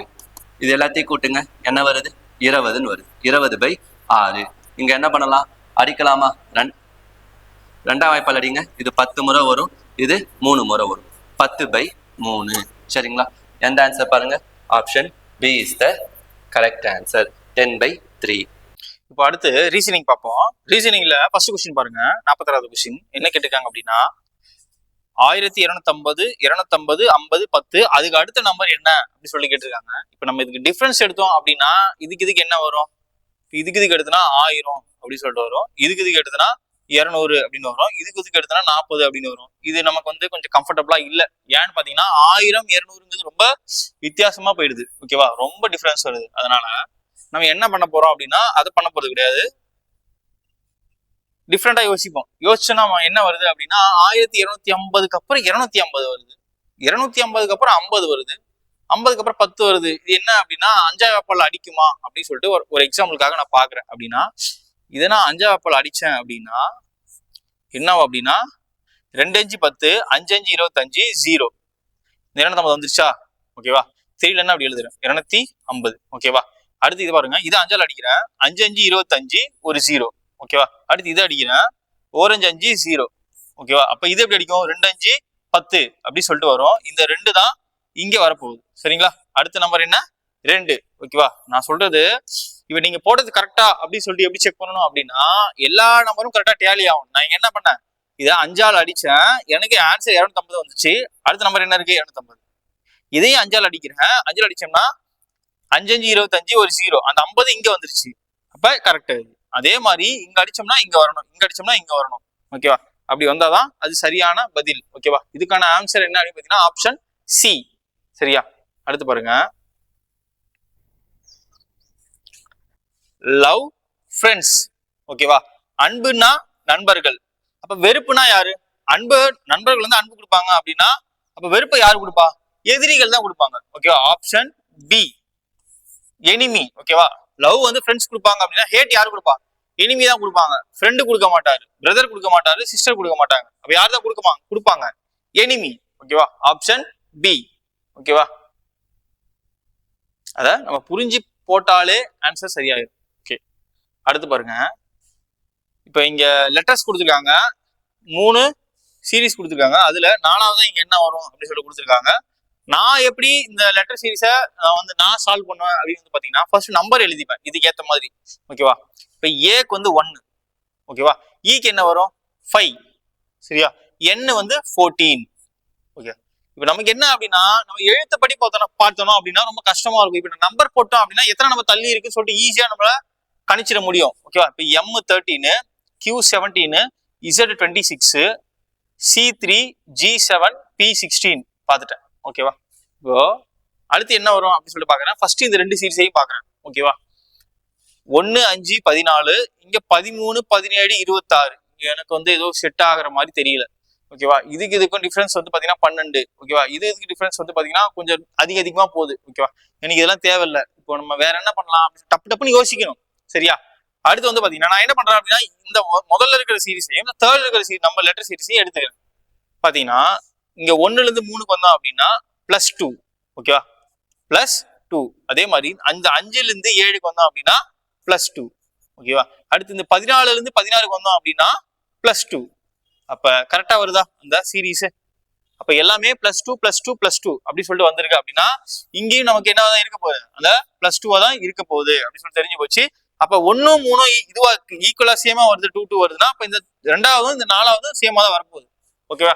அப்ப 13 கூட 2 கூட்டினா 15. அப்ப 17 கூட 2 கூட்டினா 19. Z கூட 2 கூட்டினா 26ஓட லெட்டர் முடிஞ்சு. இப்போ 1 2 தான் இருக்கு. ஓகேவா? இப்ப 15 எழுதணும் அப்படின்னு பாத்தீங்கன்னா O15. ஓகேவா? ஆம்லேட் 15 ரூபா. 10 ரூபால காலெல்லாம் ஏறி போச்சு. 15 ஆம்லேட் 15 ரூபா. O15 அப்படின்னு ஞாபகம் வச்சிருக்கேன். ஓகேவா? 19 என்ன அப்படி பாத்தீங்கன்னா S. ஓகேவா? அதாவது என்ன அப்படின்னா T20. ஓகேவா? T20 நமக்கு ஷார்ட்கட். அதாவது T20 கிரிக்கெட் நமக்கு தெரியும். T20. ஓகேவா? அப்ப T20 அப்படின்னா 19 என்ன இருக்கும்? S தான் இருக்க முடியும். ஓகேவா? T2 வந்து நமக்கு எல்லாத்துக்குமே தெரியும் B. ஓகேவா? இப்படி போட்டோம்னாலே ஆப்ஷன் ஈஸியா நம்மளால கண்டுபிடிச்சிட முடியும். ஆப்ஷன் ஏ தான் இதுக்கு ஆன்சர். ஓகேவா? OSB. ஓகே, அதுக்கு ஆன்சர் இதுதான். அடுத்து வந்து பாருங்க, இங்க வந்து 49th கொஸ்டின் வந்து பாத்தீங்கன்னா பிளட் ரிலேஷன் கேட்டிருக்காங்க. ஓகேவா? ரத்த உறவுகள் கேட்டிருக்காங்க. இது தமிழ்ல மட்டும் சால்வ் பண்ணலாம், ஏன்னா சால்வ் பண்ணது கொஞ்சம் பேஜ் வேணும் அப்படிங்கிறதுனால. பாருங்க, நம்ம கொடுத்துருக்கிறது மட்டும் தான் படிக்க போறோம். நமக்கு இந்த பிளட் ரிலேஷன்ல ஒரு பேசிக் என்ன அப்படின்னு பாத்தீங்கன்னா, நிறைய பேர் என்ன பண்ணுவாங்க, வரிசையா படிச்சிருவாங்க. படிச்சுட்டு இதையும் எடுத்துட்டு போயிட்டு எல்லாத்தோட தொடர்பு பண்ணி பார்ப்பாங்க முதல்லயே. அவ்வளோ கன்ஃபியூஷன் வேண்டாம். ஓகேவா? ஆல்ரெடி கஷ்டம். இதே நீங்க போயிட்டு ரொம்ப கஷ்டப்படுத்திக்கிட்டீங்க அப்படின்னா ரொம்ப கஷ்டமாயிடும். ரொம்ப காம்ப்ளிகேட் பண்ணிக்க தேவையில்ல. இந்த ஃபுல் ஸ்டாப் இருக்க ஃபர்ஸ்ட் ஃபுல் ஸ்டாப் இதுவரை ஃபர்ஸ்ட் படிப்போம். ஓகேவா? P என்பவர் Qவின் சகோதரர். ஓகேவா? இந்த P என்பவர் யாரா? இந்த Qவோட சகோதரர் தான். Qவோட சகோதரர் யாரு? P என்பவர் Qவின் சகோதரர். ஓகேவா? கொஞ்சம் கீழே எழுதிப்போம். P என்பவர் Qவின் சகோதரர். ஓகேவா? அப்ப இவரு சகோதரர். இவர் யாரும் சொல்லியிருக்காங்களா? சொல்லல. P என்பவர் யாரா? Qவின் சகோதரர். Q யாரும் சொல்லியிருக்காங்களா? சொல்ல கிடையாது. ஓகேவா? அடுத்து R என்பவர் Qவின் தாய். ஓகேவா? R என்பவர் யாரா? Qவோட தாயா? Q இங்க இருக்காங்க, Qவோட தாய். ஓகேவா? R இப்படி போட்டுப்போம். ஓகேவா? இந்த பாக்ஸ் வந்து எதை குறிக்கும் அப்படின்னா மேல். ஓகேவா? இந்த சர்க்கிள் வந்து எதை குறிக்கும் அப்படின்னா ஃபீமேல், அவ்வளவுதான். ஓகேவா? இதை நீங்க படிச்ச இடத்துலயும் சொல்லி கொடுத்துருப்பாங்க. சரிங்களா? பாத்துக்கோங்க. ஆர் என்பவர் கியூவின் தாய். ஓகேவா? அடுத்து எஸ் என்பவர் ஆரின் தந்தை. எஸ் என்பவர் யாரா? ஆருடைய தந்தையா. எஸ் என்பவர் ஆரின் தந்தை. தந்தைங்கிறவர் வந்து பாத்தீங்கன்னா பையன், அதனால வந்து பாத்தீங்கன்னா பாக்ஸ் போட்டிருக்கும், அவ்வளவுதான். தந்தைங்கிறவங்க மேல போடுவோம். ஓகேவா? நமக்கு முந்தின தலைமுறை அப்பா அம்மானா மேல போடுவோம், தாத்தா பாட்டினா அவங்களோட மேல போடுவோம், அவ்வளவுதான். அடுத்து டி என்பவர் எஸ் இன் தாய். சொல்லிருக்காங்களா? டி என்பவர் யாரா? எஸ் இன் தாயா. டி என்பவர் எஸ் இன் தாய். ஓகேவா? இவங்க பையன் அப்படின்னா இவங்களோட அம்மா வந்து டி இப்படி சொல்லிட்டாங்க. சொல்லிட்டு பி என்பவர் டீக்கு என்ன உறவு? நல்லா பாத்துக்கோங்க. இந்த பி என்பவர் டீக்கு என்ன உறவு அப்படிதான் கேட்டிருக்காங்க. இதுதான் மெயின். டீக்கு என்ன உறவு? டீக்கு என்ன உறவு? யாரு? பி. இந்த டீக்கு இந்த பி என்ன உறவு அப்படின்னா இங்க இருந்து வரணும். இவங்க யாருன்னு நம்ம பார்க்கணும். ஓகேவா? அப்ப பையனோட பொண்ணோட பையன். நல்லா பாத்துக்கோங்க. பையனோட பொண்ணோட பையன். ஓகேவா? பையனோட பொண்ணுனாலே பேத்தி வந்துருச்சு. பேத்தியோட பையன் அப்படின்னா என்ன ஆயிடும்? கொள்ளு பேரன் ஆயிடும். ஓகேவா? Option B. ஓகேவா? ஆப்ஷன் பி தான் இதுக்கு ஆன்சர். சரியா? அடுத்து பாருங்க, கடைசி கொஸ்டின். நான் கிழக்கு நோக்கி நிற்கின்றேன். இப்போ அவர் எங்க இருக்காருன்னு ஃபர்ஸ்ட் தெரியாது நமக்கு. ஃபர்ஸ்ட் சொல்லிடுறாரு நான் கிழக்கு நோக்கி நிற்கின்றேன் அப்படி சொல்லிட்டாரு. நான் இப்போது கடிகார திசையில் 100 டிகிரி திரும்பி மீண்டும் 145 டிகிரி எதிர் கடிகார திசையில் திரும்பினால் நான் இப்போது எந்த திசையை நோக்கி நிற்கின்றேன் அப்படின்னு சொல்லி கேட்கிறாரு. ஃபர்ஸ்ட் நான் என்ன சொன்னேன்? ஃபர்ஸ்ட் ஒரு ஃபுல் ஸ்டாப் வரைக்கும் படிங்க அப்படி சொல்றேன். ஓகேவா? நான் கிழக்கு நோக்கி நிற்கின்றேன். அதுக்கு இதை சால்வ் பண்றதுக்கு முன்னாடி வந்து பாத்தீங்கன்னா கடிகார திசை எதிர் கடிகார திசை இது வந்து பார்க்கணும். ஓகேவா? கடிகார திசைங்கிறது இது. ஓகேவா? எதிர் கடிகார திசைங்கிறது இது. ஓகேவா? நல்லா புரிஞ்சுக்கோங்க. இது வந்து பாத்தீங்கன்னா கிளாக் வைஸ், இது ஆன்டி கிளாக் வைஸ். சரியா? கிளாக் வைஸ்னா இப்படி இருக்கும், ஆன்டி கிளாக் வைஸ்னா ஆப்போசிட்ல போகும். ஓகேவா? நமக்கு எல்லாத்துக்குமே தெரியும். அடுத்து நான் கிழக்கு நோக்கி நிற்கின்றேன் அப்படி சொல்றாங்க. நான் என்ன சொல்றேன்? ஒரு ஆக்சிஸ் வரைஞ்சிக்கிறேன். ஓகேவா? இப்போ இப்படி வரைஞ்சிக்கிறேன். வரைஞ்சிட்டு இதுல 0 இங்க இருக்கா? இப்ப நம்ம இங்க இருந்து கிழக்கு நோக்கி நிற்கின்றேன் அப்படின்னா எங்க நிப்பான்? இப்படி நிப்பாரா? இதுதானே கிழக்கு. ஓகேவா? கிழக்கு நோக்கி நிற்கின்றேன் நம்ம எல்லாத்துக்குமே தெரியும். இது 90 டிகிரி, இது 90 டிகிரி, இது 90 டிகிரி, இது 90 டிகிரி. நம்ம எல்லாத்துக்குமே தெரியும். ஓகேவா? ரைட் ஆங்கிள் அப்படி சொல்லுவோம். 90 டிகிரி, 90 டிகிரி, 90 டிகிரி, 90 டிகிரி. இப்ப இங்க இருந்து இங்க வந்தா 90 டிகிரி, இங்க இருந்து இங்க வந்தா 180 டிகிரி, இங்க இருந்து இதை சுத்தி இங்கிட்டு வந்தா 270 டிகிரி. அப்புறம் இங்க ஒரு ஃபுல் சர்க்கிள் முடிச்சா 360 டிகிரி நம்ம எல்லாத்துக்குமே தெரியும். ஓகேவா? இப்ப நான் என்ன சொல்றேன் அப்படின்னா கிழக்குல நிக்கிறாரு. ஓகேவா? ஒரு மேன் என்ன பண்றாரு அப்படின்னா கிழக்குல நிக்கிறாரு. கிழக்குல நிக்கிறதுக்கு அப்புறம் நான் இப்போது கடிகார திசையில் 100 டிகிரி திரும்பி கடிகார திசையில் 100 டிகிரி இப்போ வந்து இங்க 90 இங்க இருக்குன்னா ஃபார் எக்ஸாம்பிளுக்கு 100 வந்து இங்க இருப்பாருன்னு வச்சுப்போம். இது வந்து 100 டிகிரி இங்க இருப்பாருன்னு வச்சுப்போம். இங்க இருந்து என்ன பண்றாரு? கடிகார திசையில 100 டிகிரி திரும்பி பின்னாடி திரும்பி மீண்டும் 145 டிகிரி எதிர் கடிகார திசையில் திரும்பினால் இங்கிருந்து 145 டிகிரி இங்க திரும்பினா நான் எங்க நின்றுகிட்டு இருப்பேன் அப்படின்னு சொல்லிட்டு கேக்குறாங்க. இவ்வளவு கன்ஃபியூஷன் உங்களுக்கு வேண்டவே வேண்டாம். ஓகேவா? இவ்வளவு கன்ஃபியூஷன் உங்களுக்கு வேண்டவே வேண்டாம். நான் சிம்பிளா சொல்றேன் பாருங்க. 100 டிகிரி கடிகார திசையில் திருப்பி இப்போ இங்க இருந்து இப்ப பாருங்க, இங்க இருக்காரு. இங்க இருந்து 100 டிகிரி திரும்பி மறுபடியும் இங்க இருந்து 145 டிகிரி திரும்புறாருன்னு வச்சுக்கோங்களேன். நான் என்ன சொல்றேன் அப்படின்னா இந்த 145 டிகிரில இருந்து 100 டிகிரி கழிச்சுட்டா இங்க இருந்து எவ்வளவு பின்னாடி போனாலும் தெரிஞ்சிடும்ல. நான் சொல்ல புரியுதா இல்ல? இப்ப இங்க வந்து மறுபடியும் திரும்பி பின்னாடி தான் போறாரு அப்படின்னா பின்னாடி போற டிகிரி வந்து 145 டிகிரியா? ஓகேவா? அதுல இருந்து முன்னாடி போற டிகிரி கழிச்சிட்டோம் அப்படின்னா நம்ம இங்க இருந்து எவ்வளவு பின்னாடி மட்டும் போனா போதும் அப்படின்னு கண்டுபிடிச்சிடலாம்ல. அதான் சொல்றேன். 145 டிகிரில இருந்து 100 டிகிரி கழிச்சா 45 டிகிரி பின்னாடி போயிடுவாரு. ஓகேவா? அப்ப இங்க இருந்து 45 டிகிரி பின்னாடினா எக்ஸாக்டா இந்த சென்டர்ல வரும். இதுதான் 45 டிகிரி. ஏன்னா இங்க 0 டிகிரில இருந்து இங்க 90 டிகிரிக்கு நடுவுல என்ன டிகிரி இருக்கும்? 45 டிகிரி இருக்கும். ஓகேவா? அப்ப கரெக்டா என்ன ஆக்சிஸ்ல இருப்பாரு அப்படின்னா இது வடக்கு, இது கிழக்கு. அப்ப நடுவுல எங்க இருப்பாரு? வடகிழக்குல இருப்பாரு. சரியா? ஆப்ஷன் டெல்லி தான் ஆன்சர். சரிங்களா? தேங்க்யூ.